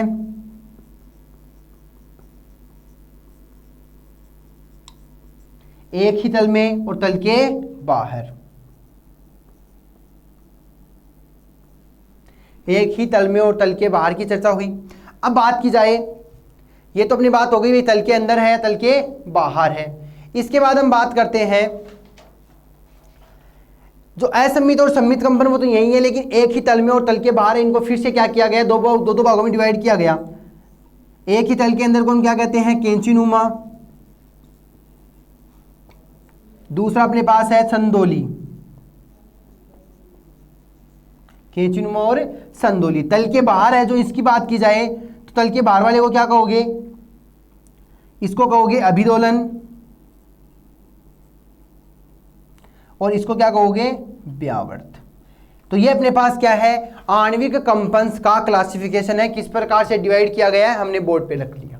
सबसे पहले आणविक कंपन है वो दो भागों में डिवाइड किया गया, कौन सा है, तनन कंपन और बंकन कंपन। बंकन कंपन को क्या कहते हैं, बाइंडिंग वाइब्रेशन या बॉन्डिंग वाइब्रेशन। एक ही तल में क्या कहोगे, इन ए प्लेन। कैंचिनुमा को क्या कहोगे, सीजरिंग। संदोली को क्या कहोगे, रॉकिंग। अभिदोलन को क्या कहोगे, वेगिंग। और इसको क्या कहोगे, ट्विस्टिंग। और ये क्या है, आउट ऑफ प्लेन। हो गया यहां तक। आगे बात कर लेते हैं हम तनन कंपन की। तनन कंपन को क्या करते हो, यह कहते तनन कंपन जो है उसको क्या कह सकते हो, तनन कंपन है उसको क्या कह सकते हो, उसकी हम बात करें तो अपने पास तनन कंपन जो है उसको कहते हैं, तनन कंपन जो है किसका टाइप है, आणविक कंपन का। और आणविक कंपन की बात करें तो अपने पास अणु के मध्य पाए जाने वाला कंपन ही क्या कहलाता है, आणविक कंपन कहलाता है, आणविक कंपन कहलाता है। तो यहां से हम बात करते हैं स्ट्रेचिंग वाइब्रेशन, एसिमेट्री, और ये क्या कहलाएगी, सिमेट्री। यहां तक अपने आणविक कंपन्स की चर्चा हुई, आणविक कंपन का हमने क्लासिफिकेशन देखा। अब बात की जाए तो इसमें क्या होगी, बंद लंबाई परिवर्तित होती है, किसमें, तनन कंपन में। जबकि बंकन कंपन की बात की जाए तो यहां पे क्या परिवर्तित होता है, बंद कोण परिवर्तित होता है। तो नॉर्मली हम क्या कहते हैं, तनन कंपन और बंकन कंपन दो प्रकार से हैं। पहला हमने पास देखा तनन कंपन वे कंपन होते हैं, तनन कंपन वे कंपन होते हैं जिसमें बंद की लंबाई जो है परिवर्तित होती है लेकिन बंद कोण के मान में कोई परिवर्तन नहीं आता। बंद लंबाई में क्या होता है, परिवर्तन होता है लेकिन बंद कोण में कोई परिवर्तन नहीं आता। इस तनन कंपन के लिए ऊर्जा की आवश्यकता ज्यादा होती है, किससे, बंकन कंपन से। तो बंकन कंपन की ऊर्जा का मान क्या हो गया, कम हो गया।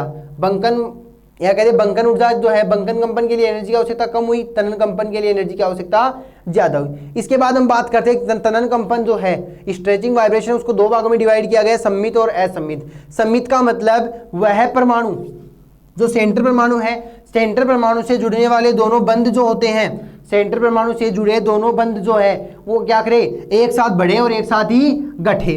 कहने का मतलब यदि कम हो रहा है तो दोनों एक साथ कम होंगे और अगर बढ़ रहा है तो दोनों एक साथ बढ़ेंगे। इसका मतलब यहाँ बंध लंबाई परिवर्तित होगी, ना कि बॉन्ड एंगल। ये किसका एग्जाम्पल हो गया अपने पास, सम्मित या यह कहते हैं सिमेट्री स्ट्रेचिंग वाइब्रेशन का। दूसरा क्या कह रहा है, असम्मित या एसिमेट्री वाइब्रेशन। असम्मित या एसिमेट्री वाइब्रेशन की बात कर रहे हैं तो इसके अंदर क्या है कि भाई सेंटर जो परमाणु है, सेंटर परमाणु से जुड़ने वाले दोनों बंध हैं, ये क्या करते हैं, अपोजिट डायरेक्शन में काम करते हैं। यदि बढ़ रहा है तो ये क्या होगा, घटेगा। यदि ये बढ़ेगा तो ये घटेगा।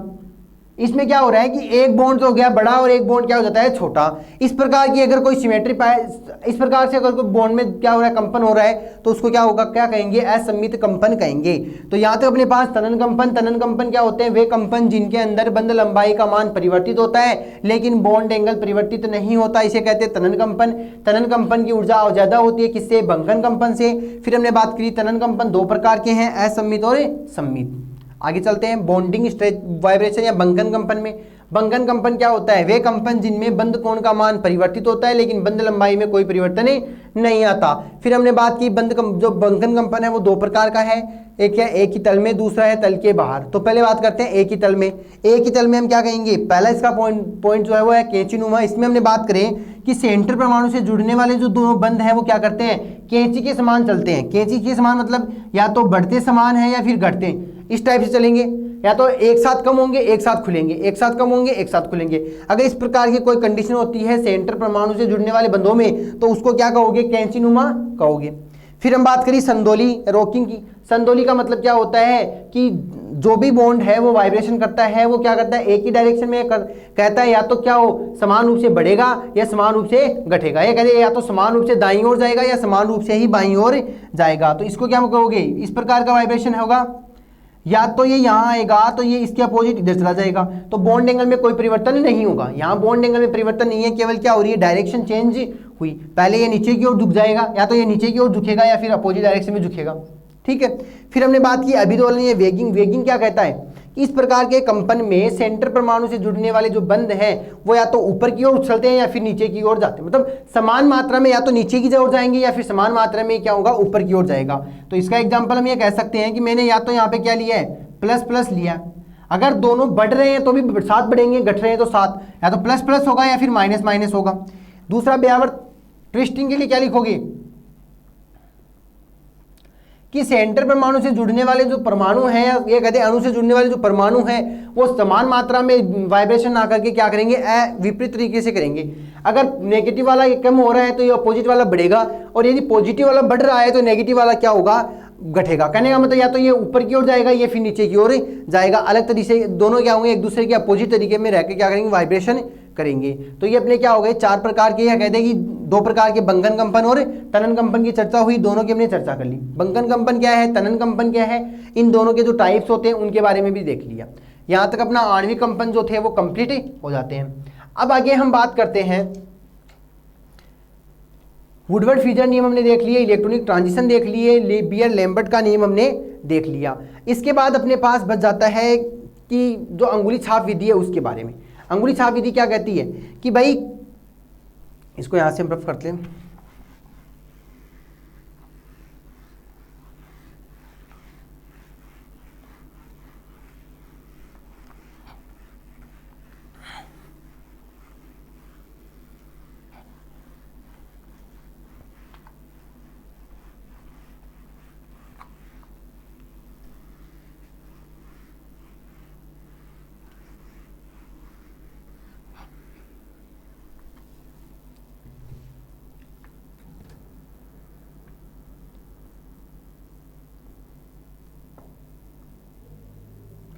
अंगुली छाप मेथड या अंगुली छाप विधि को क्या कह सकते हो कि 1500 से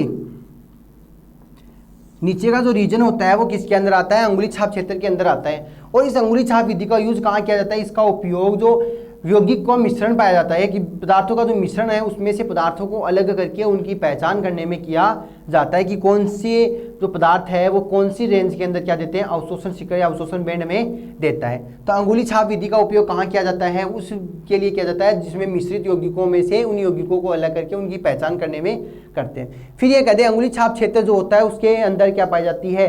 समतलीयता परिवर्तित होती है। मतलब उसकी समतलीयता जो है वो क्या होती रहती है? परिवर्तित होती है। और समतलीयता परिवर्तित होने के लिए इनको क्या चाहिए? एनर्जी की आवश्यकता चाहिए। तो समतलीयता क्या हुई? परिवर्तित। समतलीय क्या होती है? परिवर्तन। समतलीयता परिवर्तन होती है, इसके लिए इसको क्या चाहिए? एनर्जी चाहिए। अब ये एनर्जी जो है इसको कहाँ से मिलेगी? इस अंगुली छाप क्षेत्र से मिलेगी, ना कि आईआर क्षेत्र से, ना कि आईआर क्षेत्र से। तो मैं कह रहा हूँ कि तनन कंपन जो होते हैं वो भी अपने अंदर क्या करते हैं? समतलीयता में परिवर्तन करते हैं। तनन कंपन जो है वो भी क्या, जिन यौगिकों में तनन कंपन पाए जाते हैं, जिन यौगिकों में तनन कंपन पाए जाते हैं वो भी क्या करते हैं? समतलीयता परिवर्तित करते हैं। तो वो भी क्या होंगे? इसी अंगुली छाप क्षेत्र में आते हैं। वो भी क्या आएंगे? इसी अंगुली छाप क्षेत्र में आएंगे। तो अंगुली छाप क्षेत्र के अंदर हमने बात कर ली। अब आगे हम बात करते हैं नेक्स्ट क्वेश्चन की। नेक्स्ट क्वेश्चन हम चर्चा करेंगे एल्कोहल चैप्टर से, या ये कहते हैं एल्कोहल के जो चैप्टर हैं उसमें से अपने पास जो इंपॉर्टेंट क्वेश्चन आते हैं उनके बारे में। तो सबसे पहले हम बात करें एल्कोहल। होता क्या है। एल्कोहल के अंदर जो क्वेश्चन है वो नामकरण से भी पूछा जा सकता है, कुछ स्ट्रक्चर देके उनको रिएक्शन को कंप्लीट भी करवा सकता है, या फिर रिएक्शन कंप्लीट दे देता है उसका नाम भी पूछ सकता है। तो सेकंड अपने पास किससे है, एल्कोहल से है। सबसे पहले बात की जाए एल्कोहल क्या है, तो एल्कोहल वे समूह होते हैं जिनमें OH समूह पाया जाता है। फिर हमने बात की कि एल्कोहल में OH समूह के आधार पर ये 3 प्रकार के हैं, मोनोहाइड्रिक, डाईहाइड्रिक और ट्राईहाइड्रिक। ठीक है, सबसे पहले हम बात करते हैं मोनोहाइड्रिक की। तो इनमें हम क्या करेंगे, नामकरण देखेंगे कि नामकरण किस प्रकार से है। मान लीजिए मेरे पास कोई कंपाउंड दे रखा है CH3 CH2 CH2 CH2OH, Cl ये CH3 H C2H5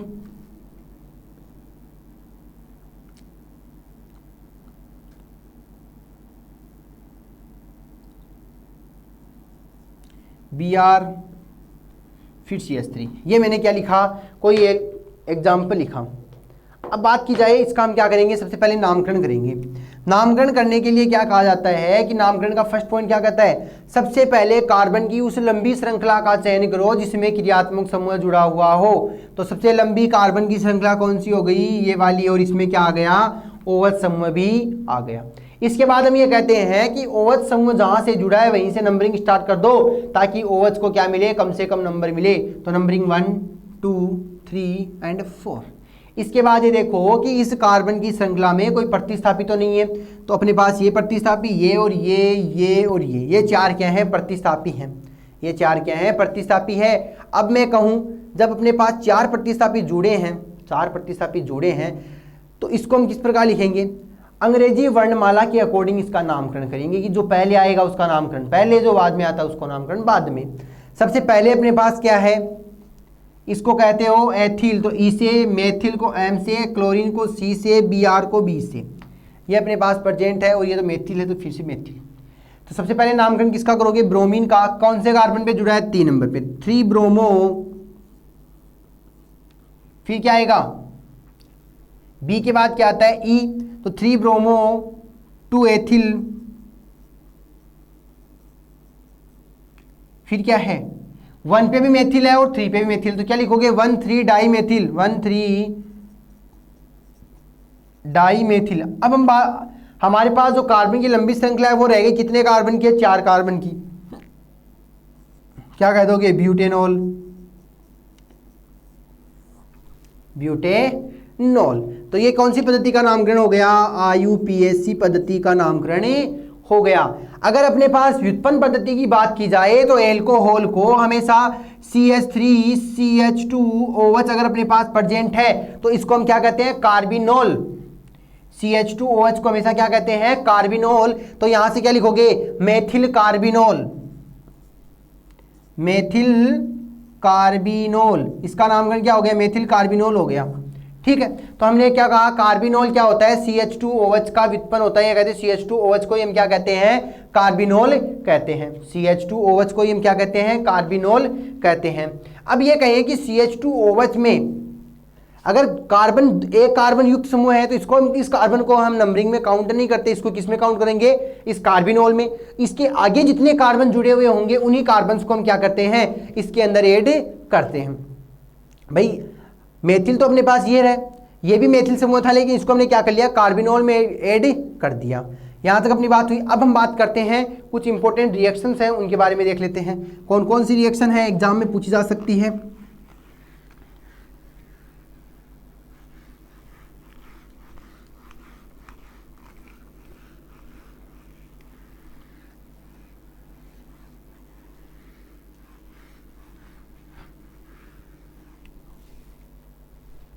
सबसे पहले अपने पास है ऑक्सीकरण एंड विऑक्सीकरण। सॉरी, क्या कहोगे,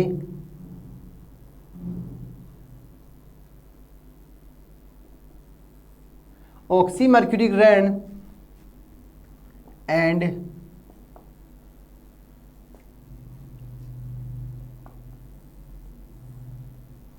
विमर्क्यूरीकरण। ऑक्सीमर्क्यूरीकरण एंड विमर्क्यूरीकरण अपने पास क्या है, एक रिएक्शन दे रखी है, इंपॉर्टेंट रिएक्शन है, इसके बारे में हमें देखना है।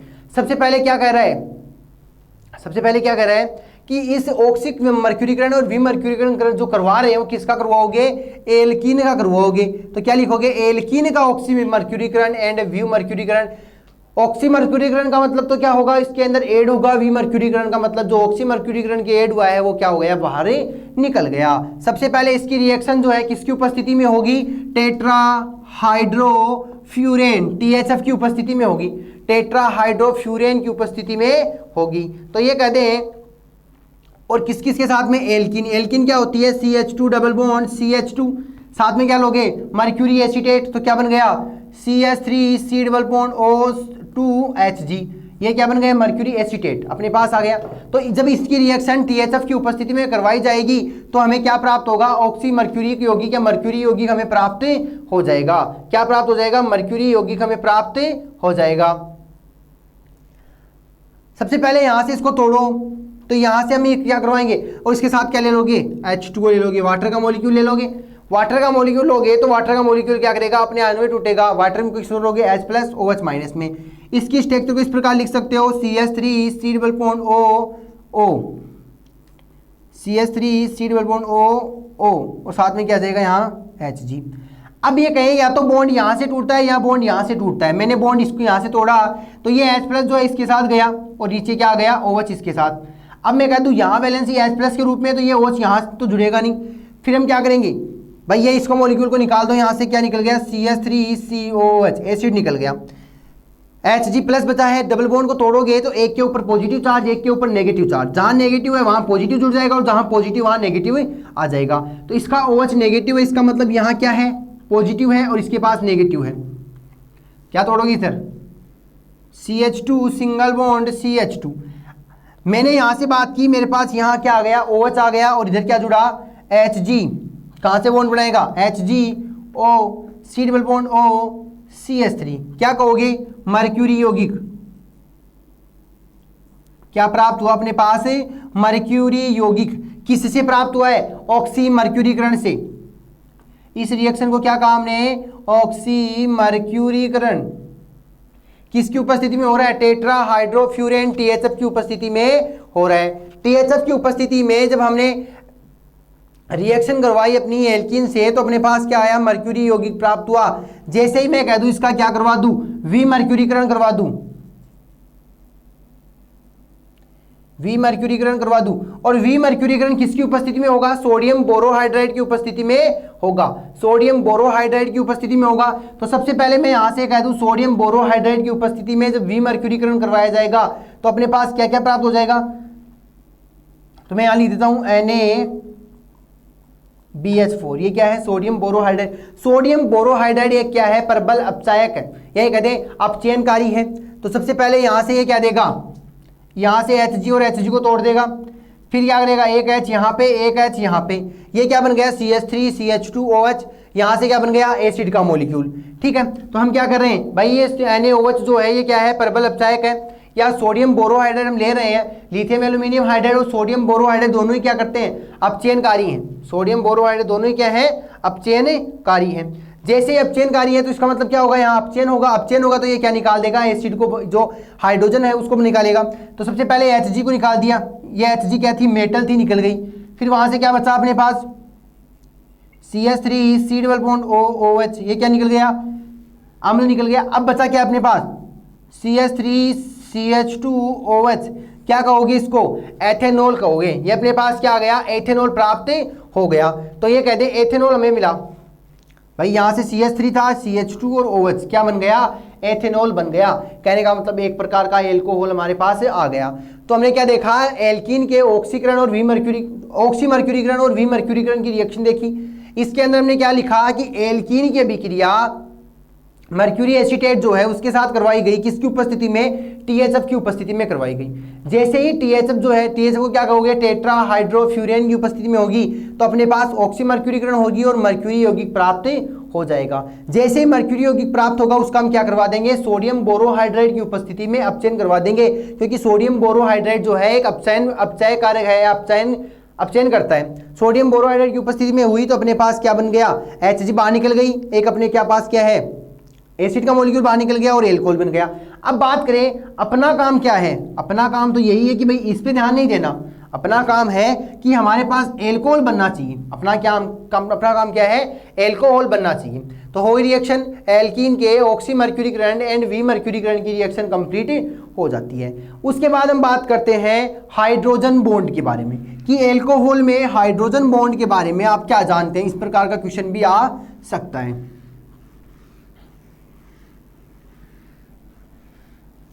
अगर पूछ लिया जाए कि एल्कोहल के हाइड्रोजनीकरण के बारे में आप क्या, हाइड्रोजन बॉन्ड के बारे में क्या जानते हो कि एल्कोहल में अगर हाइड्रोजन बॉन्ड है वो किस प्रकार बॉन्ड बनाता है, तो सिंपली हम लिख लेते हैं किसके बारे में, हाइड्रोजन बॉन्ड के बारे में। तो हाइड्रोजन बॉन्ड के बारे में हम क्या लिखोगे, हाइड्रोजन प्रबल विद्युत ऋणी परमाणुओं के साथ, हाइड्रोजन जो है प्रबल विद्युत ऋणी बॉन्ड परमाणु कौन कौन से हैं, और nitrogen, oxygen and fluorine. Hydrogen प्रबल विद्युत ऋणी परमाणुओं के साथ बॉन्ड बनाकर क्या बनाता है, विद्युत या कह दें धनात्मक स्पीशीज का फॉर्मेशन करता है। ये धनात्मक स्पीशीज किसी अदर प्रबल विद्युत ऋणी परमाणु के साथ यदि बॉन्ड बनाने की कैपेसिटी रखता है तो वो नया बॉन्ड या नया बनने वाला जो बॉन्ड है वही क्या है, हाइड्रोजन बॉन्ड है। नया बनने वाला बॉन्ड ही क्या है, हाइड्रोजन बॉन्ड। तो यहाँ से मैं कह दूँ ये F है, इसको क्या मानते हो, डेल पॉजिटिव में और ये डेल नेगेटिव में।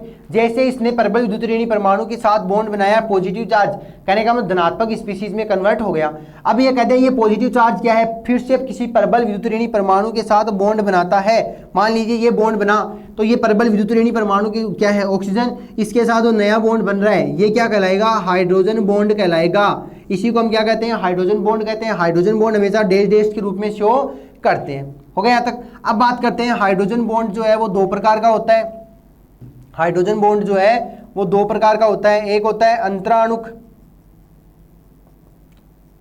हाइड्रोजन बॉन्ड, एक होता है अंतःअणुक हाइड्रोजन बॉन्ड। अब बात की जाए अंतराणु क्या होता है और अंतःअणु क्या होता है। अंतरा का मतलब होता है दो अणुओं की बात करेंगे, अंतः का मतलब होता है एक अणु की बात करेंगे। इसमें एक की बात करेंगे, इसमें दो अणुओं की बात करेंगे। दो अणु हमने लिया है, दो अणु क्या कहोगे, एक अणु का हाइड्रोजन दूसरे अणु का विद्युत ऋणी परमाणु आपस में यदि हाइड्रोजन बॉन्ड बनाता है तो उसको क्या कहोगे, अंतराणुक हाइड्रोजन बॉन्ड कहेंगे। क्या कह रहा है, एक अणु का हाइड्रोजन और दूसरे का क्या है, कोई प्रबल विद्युत ऋणी परमाणु है। ये दोनों मान लो दूसरे का कोई प्रबल विद्युत ऋणी परमाणु, इन दोनों के मध्य यदि कोई हाइड्रोजन बॉन्ड बनता है तो उसको क्या कहोगे, अंतराणुक हाइड्रोजन बॉन्ड कहोगे। दूसरा कह रहा है अंतःअणु। अंतःअणु का मतलब क्या होता है, एक ही अणु के मध्य, अंतःअणु का मतलब एक ही अणु के मध्य, तो क्या लिखोगे, हाइड्रोजन बॉन्ड जो है या एक अणु का हाइड्रोजन और विद्युत ऋणी परमाणु क्या करे, आपस में हाइड्रोजन बॉन्ड बनाए तो उसको क्या कहते हैं, अंतःअणुक हाइड्रोजन बॉन्ड कहते हैं। तो हाइड्रोजन बॉन्ड के बारे में बात कर ली। हाइड्रोजन बॉन्ड जो है वो दो प्रकार का है, अंतराणुक और अंतःअणुक। अंतराणुक क्या है, जिसके अंदर दो अणुओं की चर्चा करते हैं, और अंतःअणुक क्या होता है, जिसमें एक अणु की चर्चा करते हैं। यहां तक अपना कंप्लीट हो जाता है।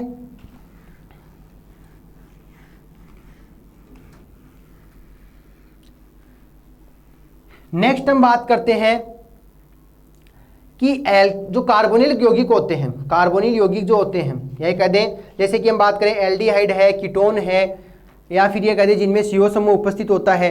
तो कार्बोनिल यौगिकों के अपने पास कोई रिएक्शन दे रखी है तो उसको हम क्या किस प्रकार लिखेंगे, तो मैं लिख दूं कार्बोनिल यौगिकों के अपचयन से। कार्बोनिल यौगिकों के अपचयन से जब रिएक्शन होगी, या ये कह दें कार्बोनिल यौगिकों के अपचयन से रिएक्शन होगी तो हमें क्या प्राप्त होगा, तो वो भी हम देख लेते हैं। इंपॉर्टेंट क्वेश्चन है, कई बार पूछ लिया जाता है। अपचयन से किसका अपचयन करवा रहे हो, कार्बोनिल यौगिकों का। मान लीजिए मेरे पास दे रखा है CH3 डबल बॉन्ड H, ये क्या है, एल्डिहाइड, और दूसरा क्या है CH3 double bond O CH3। अपचयन किसकी उपस्थिति में हो सकता है, सोडियम, निकिल, प्लेटिनम, पैलेडियम हो सकता है, लिथियम एल्यूमिनियम हाइड्राइड हो सकता है, सोडियम बोरोहाइड्राइड हो सकता है, सोडियम अमलगम हो सकता है। मतलब बहुत से ऐसे कारक है जो क्या करते हैं, अपचयनकारी है। इनकी उपस्थिति में मान लो अपचयन हुआ, 2H मैंने लिए, तो मैंने यहाँ पे क्या किया, सबसे पहले मैं कह दूं कि मैंने एक हाइड्रोजन यहाँ ऐड किया, एक हाइड्रोजन यहाँ ऐड किया, क्या बन गया CH2OH। क्या बनाता है, CH3CH2OH। हमने क्या कहा है, अपचयन होगा, एल्डिहाइड का अपचयन हुआ, एल्डिहाइड का अपचयन होगा तो अपने पास क्या बनेगा, प्राथमिक एल्कोहल का फॉर्मेशन होगा। अब कह रहा है कीटोन, और कीटोन का भी क्या करवा दो, वही अपचयन, तो यहाँ भी एक H और यहाँ भी एक, इस बार क्या होगा 2 डिग्री एल्कोहल। कौन सा है, CH3 नीचे क्या आ गया OH, क्या कहोगे 2 डिग्री एल्कोहल। ये क्या है 1 डिग्री एल्कोहल। ठीक है, इसके बाद हम बात करते हैं कि हैलोजन या हेलोफॉर्म अभिक्रिया। इसके बाद हम बात करते हैं नेक्स्ट अभिक्रिया की, हेलोफॉर्म अभिक्रिया।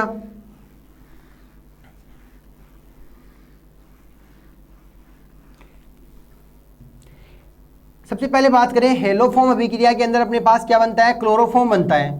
हेलोफॉर्म अभिक्रिया, हेलोफॉर्म अभिक्रिया इंपॉर्टेंट है। हेलोफॉर्म अभिक्रिया में हम क्या कहेंगे, ऐसे एल्कोहल या ऐसे समूह जिनमें ये समूह पाया जाता हो, इस प्रकार का कंपाउंड पाया जाता है। तो इस प्रकार के कंपाउंड कहां पाए जाएंगे, इसमें पाए जाएंगे। किसमें पाया जाता है, ये 2 डिग्री एल्कोहल में पाया जाता है। हम ये कह रहे हैं हमें बनाना क्या है, 2 डिग्री एल्कोहल का फॉर्मेशन हम कर रहे हैं और हमें बनाना क्या है, तो हम ये कहेंगे हमें एल्कोहल बनाना है, या ये कह दें हेलोफॉर्म अभिक्रिया सॉरी क्लोरोफॉर्म हमें बनाना है। क्या कहोगे, क्लोरोफॉर्म हमें बनाना है। तो क्लोरोफॉर्म बनाने के लिए हमें क्या करना है, इस प्रकार का कोई कंपाउंड होना चाहिए या इस प्रकार का एल्कोहल हमारे पास होना चाहिए। इस प्रकार का एल्कोहल कहाँ होगा अपने पास, तो एक ऐसा एल्कोहल है 2 डिग्री एल्कोहल है। इस प्रकार का एल्कोहल जो है वो 2 डिग्री एल्कोहल है। तो हेलोफॉर्म अभिक्रिया करने के लिए हमें क्या चाहिए, 2 डिग्री एल्कोहल की आवश्यकता पड़ती है। सबसे पहले तो 2 डिग्री एल्कोहल है, सबसे पहले 2 डिग्री एल्कोहल जो है वो क्या करेगा, अपने पास CH इसकी रिएक्शन करवाओ। सबसे पहले तो इसको किस में कन्वर्ट करो, इसका मैं क्या करवा दूं, ऑक्सीडेशन करवा दूं। ऑक्सीडेशन करवाओगे तो ये किस में कन्वर्ट हो जाएगा, कीटोन में। तो क्या बना, CH3 CH3। मैंने क्या करवा दिया, इसका ऑक्सीडेशन। ऑक्सीडेशन करवाओगे तो एक H और H, क्या निकला H2O, और ये क्या बन गया, कीटोन। अब बात की जाए इस कीटोन की अभिक्रिया किससे करवा दूं, 3Cl2 के साथ करवा दूं। तो इस बार यहां से क्या निकल जाएगा, 3 मोल तो HCl के निकल गए और अपने पास क्या आया, CH3 CCl3, और यहां से अपने पास कितने क्लोरीन हो गए, CCl3 क्यों आया, क्योंकि यहां से तीनों क्लोरीन जो है, 3 हाइड्रोजन यहां से बाहर जा चुके। अब बात की जाए अपने पास लास्ट में ये कह दें अपने पास क्या बच जाता है, तो कीटोनिक अभिक्रिया के अंदर ये कह दें हमने क्या किया, कीटोन का क्या करवा दिया, क्लोरीनीकरण करवाया। कीटोन का मतलब क्लोरीन से रिएक्शन करवाई, कीटोन की क्लोरीन से रिएक्शन करवा दी। जैसे ही कीटोन जो है वो क्लोरीन से रिएक्शन करेगा, कीटोन जो है वो क्लोरीन से रिएक्शन करता है, क्लोरोफॉर्म बनने की प्रोसेस हो जाती है, या कह दें क्लोरोफॉर्म बनने वाला होता है। अब बात की जाए यहां से मैं क्या कह दूं, यदि इस बॉन्ड को तोड़ दिया जाए तो मेरे पास क्या प्राप्त होता है, CCl3। तो मैं यहां से क्या करूं, इसका क्या करवा दूंगा, जलपघटन करवा दूं। जलपघटन करवाते मेरे पास क्या निकला, H+OH-। H+ कहां जुड़ेगा, CH Cl3 के साथ में, और यहां क्या जुड़ जाएगा, CH3 COOH। तो ये तो अपने पास क्या बन गया, क्लोरोफॉर्म, और ये अपने पास क्या बन गया, एसिड। तो हमने क्या किया, 2 डिग्री एल्कोहल लिया, क्लोरोफॉर्म भी देख रहे हैं, 2 डिग्री एल्कोहल का हमने क्या करवाया, सबसे पहले ऑक्सीडेशन करवाओगे तो अपने पास क्या बन जाएगा, कीटोन। और फिर कीटोन का क्या करवा दिया, Cl2, मतलब क्लोरीन की उपस्थिति में रिएक्शन, तो अपने पास ये। उसके बाद हमने क्या करवाया, जलपघटन से अपने पास क्या बन गया, क्लोरोफॉर्म, और क्लोरोफॉर्म के बाद क्या बन गया, एसिड। तो अपना मेन काम क्या था, हेलोफॉर्म बनाना है। हेलोफॉर्म के रूप में हमें क्या बना, क्लोरोफॉर्म प्राप्त हो गया। हेलोफॉर्म के रूप में हमें क्या प्राप्त हुआ, क्लोरोफॉर्म प्राप्त हो गया। अब बात करते हैं विक्टर मेयर जो अभिकर्मक होते हैं, विक्टर मेयर अभिकर्मक की उपस्थिति में क्या करवा दिया जाए, अगर 1 डिग्री 2 डिग्री और 3 डिग्री में विभेदन हो, विक्टर मेयर अभिकर्मक की उपस्थिति में 1 डिग्री 2 डिग्री एंड 3 डिग्री की में क्या हो, विभेदन हो, तो उसकी बात करते हैं।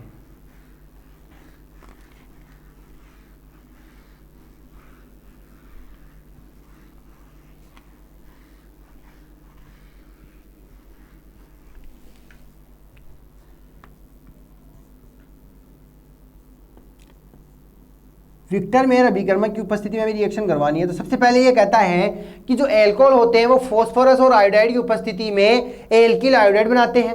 फॉस्फोरस और आयोडाइड की उपस्थिति में क्या बनाते हैं, एल्किल आयोडाइड बनाते हैं। उसकी जो एल्किल आयोडाइड है उसकी रिएक्शन AgNO2 या सिल्वर नाइट्रेट के साथ करवाते हैं, तो AgI तो बाहर निकल जाता है और एल्किल नाइट्रेट हमें प्राप्त हो जाता है, एल्किल नाइट्रेट हमें प्राप्त होता है। अब बात करें जो एल्किल नाइट्रेट है जो बन गया, इसकी हमें क्या करवाएंगे, NHNO3 के साथ करवाओगे तो अलग अलग जो कंपाउंड है, अलग अलग एल्कोहल जो है वो अलग अलग रिएक्शन देते हैं। तो सबसे पहले हम बात करें, हमें 1 डिग्री 2 डिग्री और 3 डिग्री तीनों का विभेदन करना है। तो 1 डिग्री 2 डिग्री और 3 डिग्री हम बात कर रहे हैं। मेरे पास क्या है, RCH2OH, यहाँ क्या लोगे RR CHOH और यहाँ क्या हो जाएगा RR और RCOH। सबसे पहले ये कह रहा है हमने लिया 1 डिग्री 2 डिग्री और 3 डिग्री, इसकी रिएक्शन किसके साथ करवाओ, phosphorus plus I2, phosphorus plus I2 and phosphorus plus I2। ये कह रहा है यहाँ से क्या निकल जाएगा, जो OH है वो बाहर निकल जाएगा और क्या प्राप्त हो जाएगा, एल्किल आयोडाइड हमें प्राप्त हो जाएगा। तो RCH2I बनेगा, यहाँ पे भी RRCHI बना, यहाँ पर भी क्या हो जाएगा RRR और C के साथ I बना। आगे रिएक्शन, इसकी रिएक्शन किसके साथ करवा दो, AgNO2 के साथ, AgNO2 के साथ।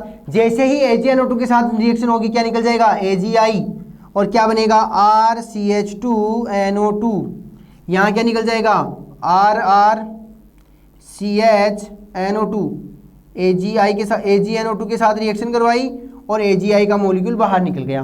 नेक्स्ट अपने पास रिएक्शन क्या बन गई, AgNO2 के साथ करवाई और AgI का मॉलिक्यूल बाहर, RRRCNO2।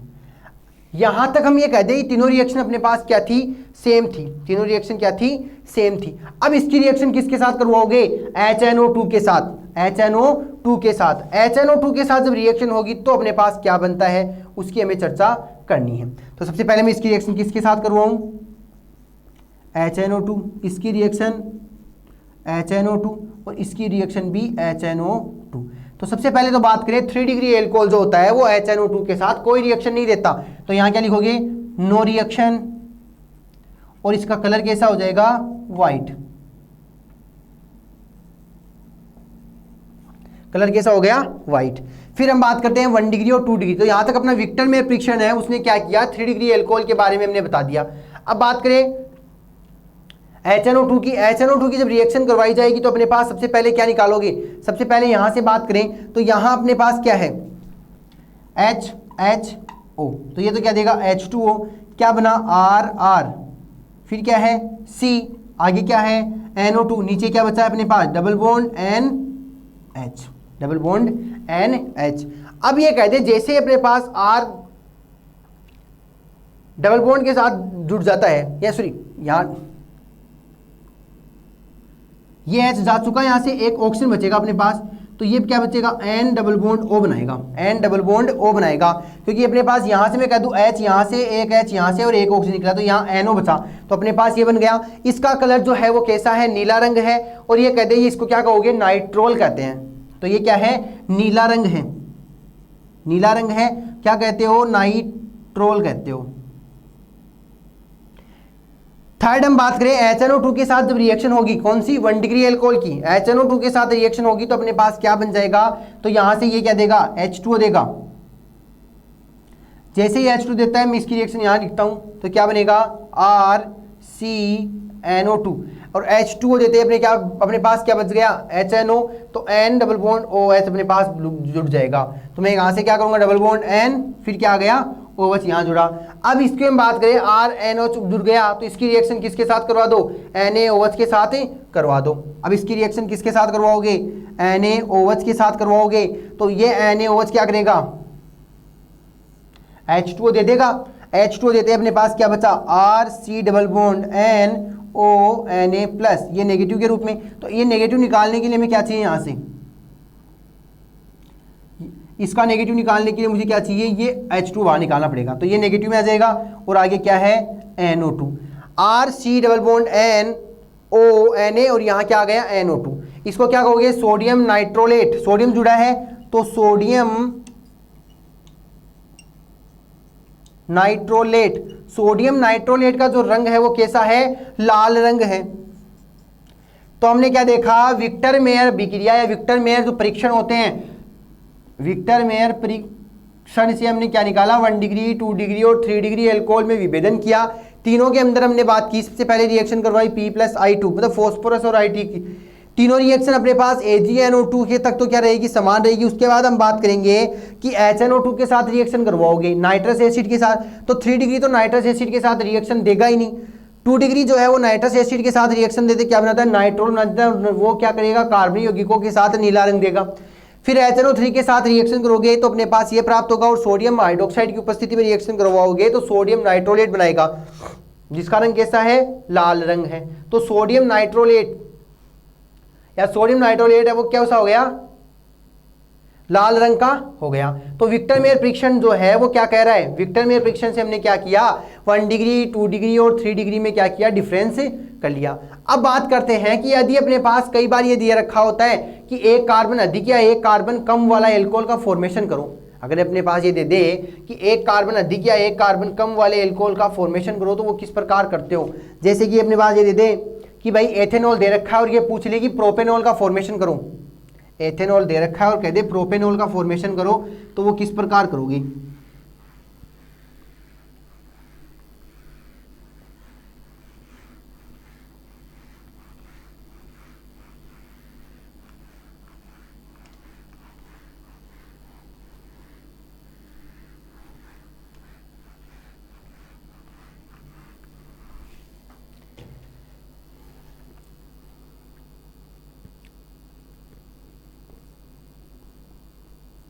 एथेनॉल से प्रोपेनॉल, एथेनॉल से प्रोपेनॉल का मतलब क्या है कि हमने क्या किया, एक कार्बन को बढ़ा दिया, एक कार्बन अधिक वाला, क्या कह रहा है, एक कार्बन अधिक वाला एल्कोहल हमें प्राप्त करना है।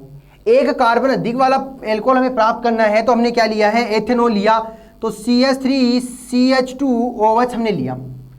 इसकी रिएक्शन किसके साथ करवाओ, फॉस्फोरस प्लस I2 के साथ रिएक्शन करवाओगे तो हमें क्या प्राप्त हो जाएगा, एल्किल आयोडाइड, कहने का मतलब CH3CH2I प्राप्त हुआ। इसकी रिएक्शन किसके साथ करवा दूं, पोटेशियम साइनाइड के साथ करवा दूं। KCN के साथ जब रिएक्शन होगी तो Ki बाहर और एल्किल साइनाइड प्राप्त, CH3CH2CN। अब ये कहें कि अपने पास क्या है, साइनाइड आ चुका, साइनाइड का ऑक्सीडेशन करवाओगे तब तो अपने पास एसिड प्राप्त हो जाएगा, साइनाइड का ऑक्सीडेशन करवाओगे तो अपने पास क्या हो जाएगा, एसिड प्राप्त हो जाएगा। लेकिन हमें करना क्या है, यहाँ पे हमें करना क्या है, इसका हम क्या करवाएंगे, अपचयन करवाएंगे, इसका हम क्या करवाएंगे, अपचयन करवाएंगे। अब जब इसका अपचयन होगा, अपचयन करवाओगे किसकी उपस्थिति में, निकल की उपस्थिति में। कितने हाइड्रोजन लिए, 4, 2 हाइड्रोजन इसके पास, 2 हाइड्रोजन इसके पास, 2 हाइड्रोजन ये, क्या बन गया, CH3CH2CH2, यहां क्या आ गया, NH2। अब बात करें तो अपने पास बनाना क्या है, एल्कोहल बनाना है, तो इसका मैं क्या करवा दूं, जल अपघटन करवा दूं। जल अपघटन करवाओगे तो मेरे पास यहां से क्या टूट जाएगा, NH2 माइनस के रूप में, CH2 प्लस के रूप में।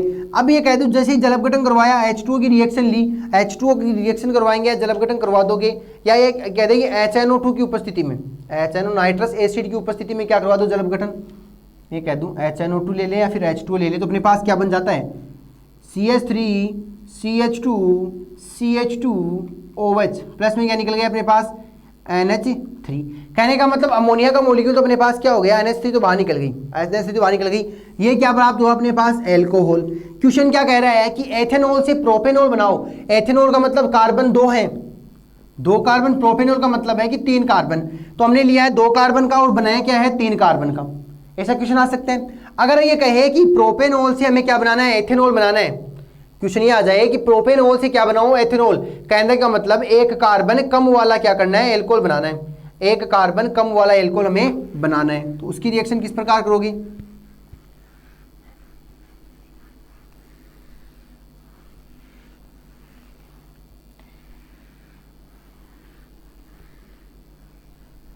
एक कार्बन कम वाला एल्कोहल बनाना है, इसका मतलब अपने पास है प्रोपेनॉल, और इस प्रोपेनॉल से हमें क्या बनाना है, एथेनॉल बनाना है। प्रोपेनॉल का फॉर्मूला क्या हो गया, CH3CH2CH2OH। इसका क्या करवाना है, सबसे पहले इसका क्या करवा दो, ऑक्सीडेशन करवा दो। इसका ऑक्सीडेशन करवाओगे तो अपने पास क्या बन जाएगा, CH3CH2CHO। कहने का मतलब यहां से 2H2 निकल गए, क्या बन गए, एल्डिहाइड, क्या बन गया, प्रोपेनेल। और प्रोपेनेल का फिर से क्या करवाओगे, ऑक्सीडेशन। तो हम जानते हैं एल्डिहाइड किस में कन्वर्ट होगा, एसिड में, क्या बना, CH3CH2COOH, प्रोपेनोइक अम्ल। अब क्या करें, प्रोपेनोइक अम्ल की रिएक्शन किसके साथ करवा दें, या कहते हैं प्रोपेनोइक अम्ल जो अपने पास प्राप्त हुआ, हम क्या कह रहे हैं, प्रोपेनोल से बना रहे हैं, प्रोपेनोल से बना रहे हैं, तो प्रोपेनोइक अम्ल प्राप्त हुआ। प्रोपेनोइक अम्ल की अभिक्रिया किसके साथ करवा दो, NaOH सोडियम हाइड्रोक्साइड के साथ करवा दो। जैसे ही सोडियम हाइड्रोक्साइड के साथ रिएक्शन होगी क्या देगा, ये OH और H, H2O क्या बन गया, CH3CH2 C double bond ONA क्या बन गया, सोडियम प्रोपोक्साइड, सोडियम प्रोपेनॉक्साइड। अब बात की जाए, अब अपने पास क्या है, सोडियम है, इसका मैं क्या करवाऊं, जल अपघटन करवाऊं और इसको क्या कर दूं, हीट दे दूं। जैसे ही गर्म करूंगा ये तो क्या बन गया अपने पास, CO2, साथ में क्या होगा, ये H+ देगा और Na, या ये कहते हैं भाई यहां ये H2O मॉलिक्यूल जो है, या H2 अपने पास है, यहां से क्या निकलेगा, OH और H निकलेगा, OH और H निकलेगा। यहां से इसको गर्म करते हैं ये तो निकल गई CO2 के रूप में, यहां पे अपने पास क्या आ गया, Na आ गया। तो मैं कह दूं मेरे पास क्या है, NaOH बाहर निकल गया और हाइड्रोजन जो है वो CH3 के पास चला गया, हाइड्रोजन जो है वो CH3 के पास ही चला गया। तो यहां से अपने पास क्या बना, मैं कह दूं NaOH बाहर निकला और H इसके साथ आया, क्या बचा, CH3 बचा, एल्केन बनी। यहां से क्या करोगे, HI की, या ये कह दें इसकी रिएक्शन, इसका क्या करवा दो, या इसकी जो CH3 है यहां से सबसे पहले क्या निकालो, एक हाइड्रोजन निकालो और एक यहां पे क्या जोड़ दोगे, मैं कह दूं Cl2 के साथ रिएक्शन करवाई तो हमें क्या प्राप्त हुआ, CH3CH2Cl आया और एक क्या निकल गई, HCl यहां निकल गई। जैसे ही Cl आ गया इसकी रिएक्शन किसके साथ करवा दो, H2O के साथ, क्या निकल गया, HCl, क्या बना, CH3CH2OH, क्या बन रहा है, एथेनॉल। बनाना क्या था, एथेनॉल। किससे बनाया, प्रोपेनॉल से। सबसे पहले क्या करवाया, ऑक्सीडेशन, एल्डिहाइड बना, एल्डिहाइड का ऑक्सीडेशन, एसिड बना, एसिड से सोडियम हाइड्रोक्साइड के साथ करवाई तो सोडियम प्रोपेनॉक्साइड बन गया। उसकी हमने क्या करवाई, हीट दी और क्या बन गई, एल्केन बनी। एल्केन का क्या करवा दिया, क्लोरीन की रिएक्शन, तो अपने पास क्या बन गया, क्लोरो एल्किल क्लोराइड बन गया, या एथिल क्लोरो या क्लोरोएथेन बन गया। उसका हमने क्या करवा दिया, H2 के साथ, तो HCl निकल गया और OH बन गया, क्या बन गया, एथेनॉल। हमने क्या देखा कि एक कार्बन कम वाला भी देखा और एक कार्बन अधिक वाला भी क्वेश्चन देख लिया। तो कहने का मतलब क्वेश्चन ये पूछ सकता है कि एक कार्बन अधिक वाले एल्कोहल क्या होते हैं, एक कार्बन कम वाले एल्कोहल क्या होते हैं, दोनों की रिएक्शन हमने देख ली। अब बात करते हैं नेक्स्ट अपनी अभिक्रियाओं की। तो ये नेक्स्ट अपनी अभिक्रिया है वो होगी, प्रोपेनॉल देखा, एथेनॉल देख लिया, हेलोफॉर्म, ये पहले जो हेलोफॉर्म अभिक्रिया थी उसकी हमने बात कर ली थी। अब बात करते हैं अकार्बनिक अम्लों से, या ये कहते हैं अकार्बनिक जो अम्ल होते हैं, अकार्बनिक जो अम्ल होते हैं उनकी रिएक्शन करवाएं किसके साथ में, एथिलीन ग्लाइकोल के साथ में। एथिलीन ग्लाइकोल के साथ में ये रिएक्शन करती है तो क्या बनती है,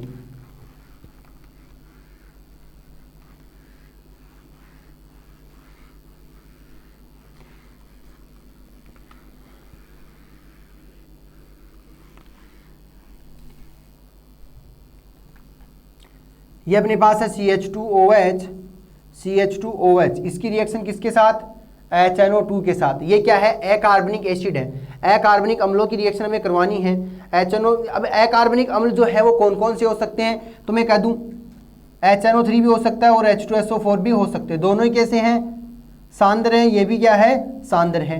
तो यहां से जब ये कहें कि NO2 बचेगा और H, यहां से HO और H निकल गया, क्या बन गया, H2O निकला और क्या बन गया अपने पास, CH2ONO2, CH2ONO2 ये हमें प्राप्त हो जाता है। तो जो ऑक्सी अम्ल हैं उनकी रिएक्शन हमने करवाई तो अपने पास क्या आया, एथिलीन ग्लाइकोल की अभिक्रिया सांद्र H2SO4 और सांद्र HNO3 के साथ करवाएंगे तो अपने पास ये अपने पास प्राप्त हो जाएगा, नाइट्रो का एथिल नाइट्रेट प्राप्त हो जाएगा। अब बात करें डाइनाइट्रेट है, नेक्स्ट अभिक्रियाओं की हम चर्चा करें तो अपने पास क्या होगा, pinacol pinacolone rearrangement, pinacol pinacolone rearrangement के बारे में बात करते हैं। एग्जाम में कई बार पूछा जाता है रीअरेंजमेंट के बारे में। पिनेकोल पिनेकोलोन रीअरेंजमेंट क्या होता है, तो पिनेकोल पिनेकोलोन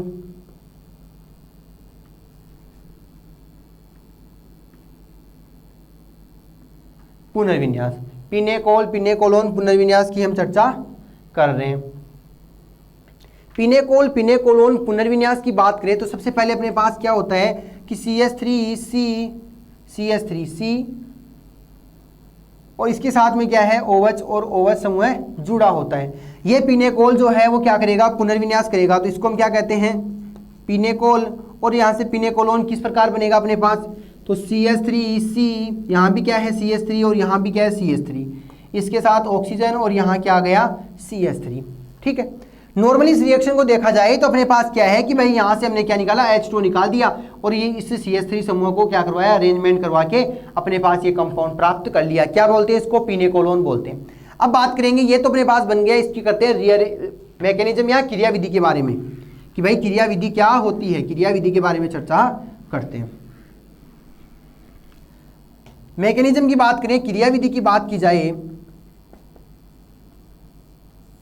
क्रिया विधि क्या कहती है, सबसे पहले अपने पास क्या है CH3CH3, यहाँ भी एक CH3 है, यहाँ भी एक CH3 है, यहाँ OH है, यहाँ OH है।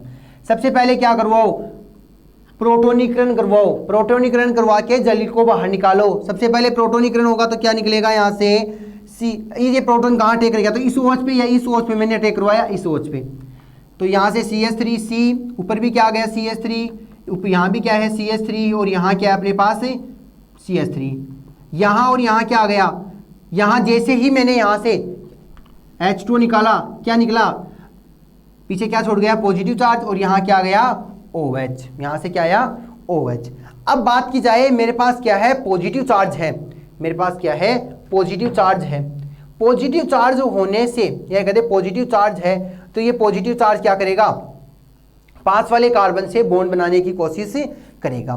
तो मैं यहाँ से कह दूं कि भाई इस नेक्स्ट रिएक्शन होगी अपनी मैकेनिज्म की, या नेक्स्ट स्टेप में बात करते हैं, तो अपने पास क्या प्राप्त है, CH3C, इसको मैं नीचे लिख लेता हूँ, CH3, फिर CH3, यहाँ क्या है CH3 और यहाँ क्या है OH। अब ये पॉजिटिव चार्ज है, ये CH3 क्या करेगा, यहाँ से टूटना स्टार्ट करता है, तो ये जैसे जैसे बॉन्ड टूटना स्टार्ट होगा, अपने पास क्या प्राप्त हो जाएगा भाई, CH3 यहाँ है, फिर यहाँ CH3 है, यहाँ CH3, तो ये जैसे जैसे ये बॉन्ड टूटना स्टार्ट होगा तो ये पास वाला बॉन्ड क्या हो जाएगा, बनना स्टार्ट हो जाएगा। यहाँ क्या है CH3 और नीचे क्या आ गया OH। अब मैं क्या करता हूँ, जैसे ही मेरे पास ये CH3 यहाँ ऐड हो जाता है, मैं यहाँ से क्या करूँगा, ये CH3 इसके साथ शिफ्ट होते हैं, यहाँ पे क्या आ गई वैलेंसी पूरी, और इस कार्बन के पास क्या है, एक पॉजिटिव चार्ज आ गया। तो यहाँ अपने पास क्या है CH3C, ऊपर भी CH3 और नीचे भी क्या आ गया CH3, फिर आगे क्या है कार्बन, कार्बन के आगे CH3, नीचे क्या है OH और इसके ऊपर क्या आ गया पॉजिटिव चार्ज। अब मैं कह दूं कि यहाँ से मेरे पास मैंने क्या निकाल दिया, H+ को बाहर निकाला। जैसे ही मैंने H+ को बाहर निकाला, इसके ऑक्सीजन के पास क्या आ गया नेगेटिव, इस नेगेटिव ने इस पॉजिटिव के साथ बॉन्ड बना के क्या कर लिया, डबल बॉन्ड। तो CH3C, ऊपर भी CH3, नीचे भी क्या आ गया CH3, कार्बन CH3 और नीचे क्या आ गया ऑक्सीजन, और क्या बन गया, पिनेकोल प्राप्त हो गया। क्या देखा, पिनेकोल पिनेकोलोन पुनर्विन्यास की अभिक्रिया हमने देखी, पिनेकोल पिनेकोलोन पुनर्विन्यास की अभिक्रिया हमने बात की। अब ये कहते पिनेकोल पिनेकोलोन पुनर्विन्यास जो है, पिनेकोल पिनेकोलोन पुनर्विन्यास जो है उस अभिक्रिया की हम चर्चा कर रहे हैं। पिनेकोल पिनेकोलोन पुनर्विन्यास के अंदर हमने क्या देखा, पिनेकोल का हमने रीअरेंजमेंट करवाया H+ के साथ, तो इसकी क्रियाविधि के अंदर हमने बात की, सबसे पहले यहाँ क्या ऐड किया हमने H+ और लास्ट में हमने क्या निकाल दिया H+। कहने का मतलब रीअरेंजमेंट हुआ है वो इन्हीं आयनों के मध्य हुआ है, इन्हीं प्रोटॉन्स के जो भी कार्बनिक समूह जुड़े हैं उन्हीं के मध्य हुआ। ठीक है, सबसे पहले क्या करोगे, प्रोटोनीकरण करवाओगे। प्रोटोनीकरण करवाने का मतलब है कि किसी प्रोटोन को ऐड करवा दोगे, किसी प्रोटोन को ऐड करवा दोगे। प्रोटोन को ऐड करवाने का मतलब है कि हमने क्या किया है कि यहाँ से H+ को ऐड करवाओगे OH के साथ में, तो H2 निकल जाएगा। H2 निकलने के बाद जो CH3 है वो क्या करेगा, टूटना स्टार्ट हो जाएगा। जैसे ही CH3 यहाँ से टूटना स्टार्ट होगा, अपने पास क्या निकल जाएगा, इस प्रकार की बॉन्डिंग, मतलब ये बन रहा है, ये टूट रहा है। जैसे ये टूटना पूरा हो गया, ये बनना पूरा हो गया, तो अपने पास CH3 इधर शिफ्ट, यहाँ क्या आ गया पॉजिटिव चार्ज, नीचे क्या हो गया OH, तो यहाँ से जैसे ही प्रोटोन निकल जाएगा O नेगेटिव, फिर ये पॉजिटिव नेगेटिव क्या करेंगे, बॉन्ड बनाएंगे और अपने पास क्या आ जाएगा, डबल बॉन्ड आ जाएगा। तो यहाँ तक अपने एल्कोहल की बात हुई, पिनेकोल पिनेकोलोन पुनर्विन्यास की हमने चर्चा कर ली। अब बात करेंगे फिनोल के बारे में।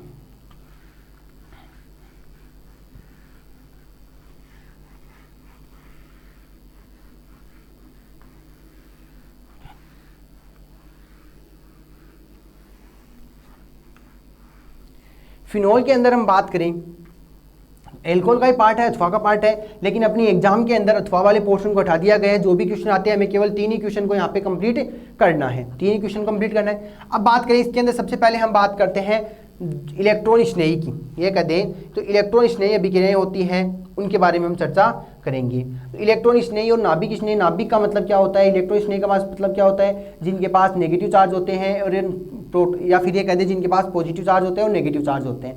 यहाँ हम सबसे पहले रिएक्शन देखेंगे सल्फोनीकरण की। इंपॉर्टेंट रिएक्शन पूछी जा सकती है सल्फोनीकरण, या तो अपने पास रिएक्शन नाम दे के पूछ सकता है, या फिर ये कह दे कि रिएक्शन जैसे अपने पास ये दे रखा है OH, इसकी अभिक्रिया करनी है हमें कंसंट्रेशन H2SO4 के साथ। अब हमें क्या करना है, ये पूछता है ए और बी प्रोडक्ट क्या दे रखा है, या ए और बी प्रोडक्ट कौन सा बनेगा। तो क्या करोगे, सबसे पहले इसकी रिएक्शन करवाओगे। तो अपने पास ये तो OH है, यहाँ से क्या निकल जाएगा, एक तो निकलेगा HSO3, यहाँ से क्या निकल जाएगा, एक तो अपने पास क्या निकल सकता है HSO3, और एक अपने जो ये HSO3 कहाँ जुड़ सकता है, एक तो जुड़ सकता है ऑर्थो पे, तो दूसरा क्या जुड़ सकता है पेरा। तो ये तो अपने पास पेरा का आ गया, प्लस में क्या जुड़ेगा OH HSO3, ये कहाँ जुड़ा ऑर्थो पे।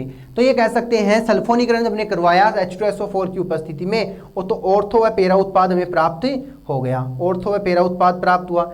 अब ये कह सकते हैं कि जो पेरा उत्पाद होते हैं वो ज़्यादा मेजर होते हैं, बड़े बनते हैं, जबकि ये ऑर्थो उत्पाद है वो क्या होते हैं, कम बनते हैं।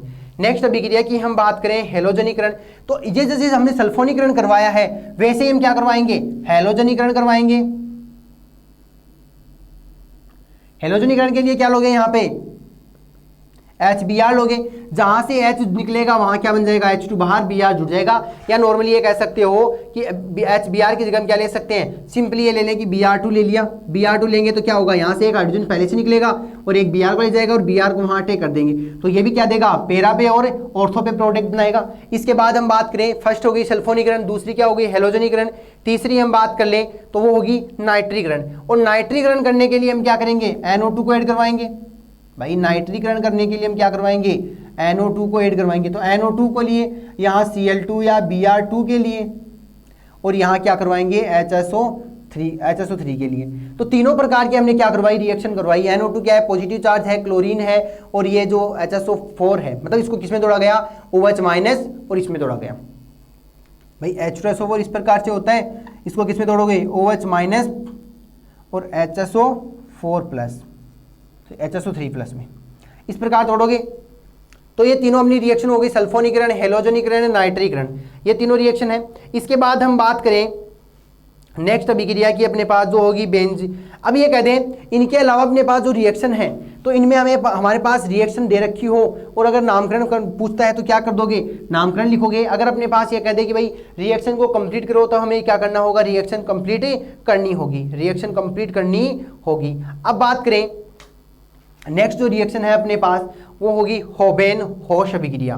क्या कह रहा है, होबेन-हॉश अभिक्रिया। तो उसकी भी चर्चा करते हैं कि होबेन-हॉश अभिक्रिया क्या होती है। सल्फोनीकरण, हेलोजनीकरण, नाइट्रीकरण हो गया। इसके बाद हम बात करेंगे होबेन-हॉश अभिक्रिया की। होबेन-हॉश अभिक्रिया की बात करें, होबेन-हॉश अभिक्रिया की बात करें तो अपने पास क्या है, फिनोल है,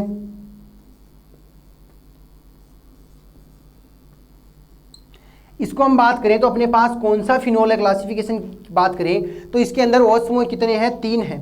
OH समूह क्या है, 3 हैं।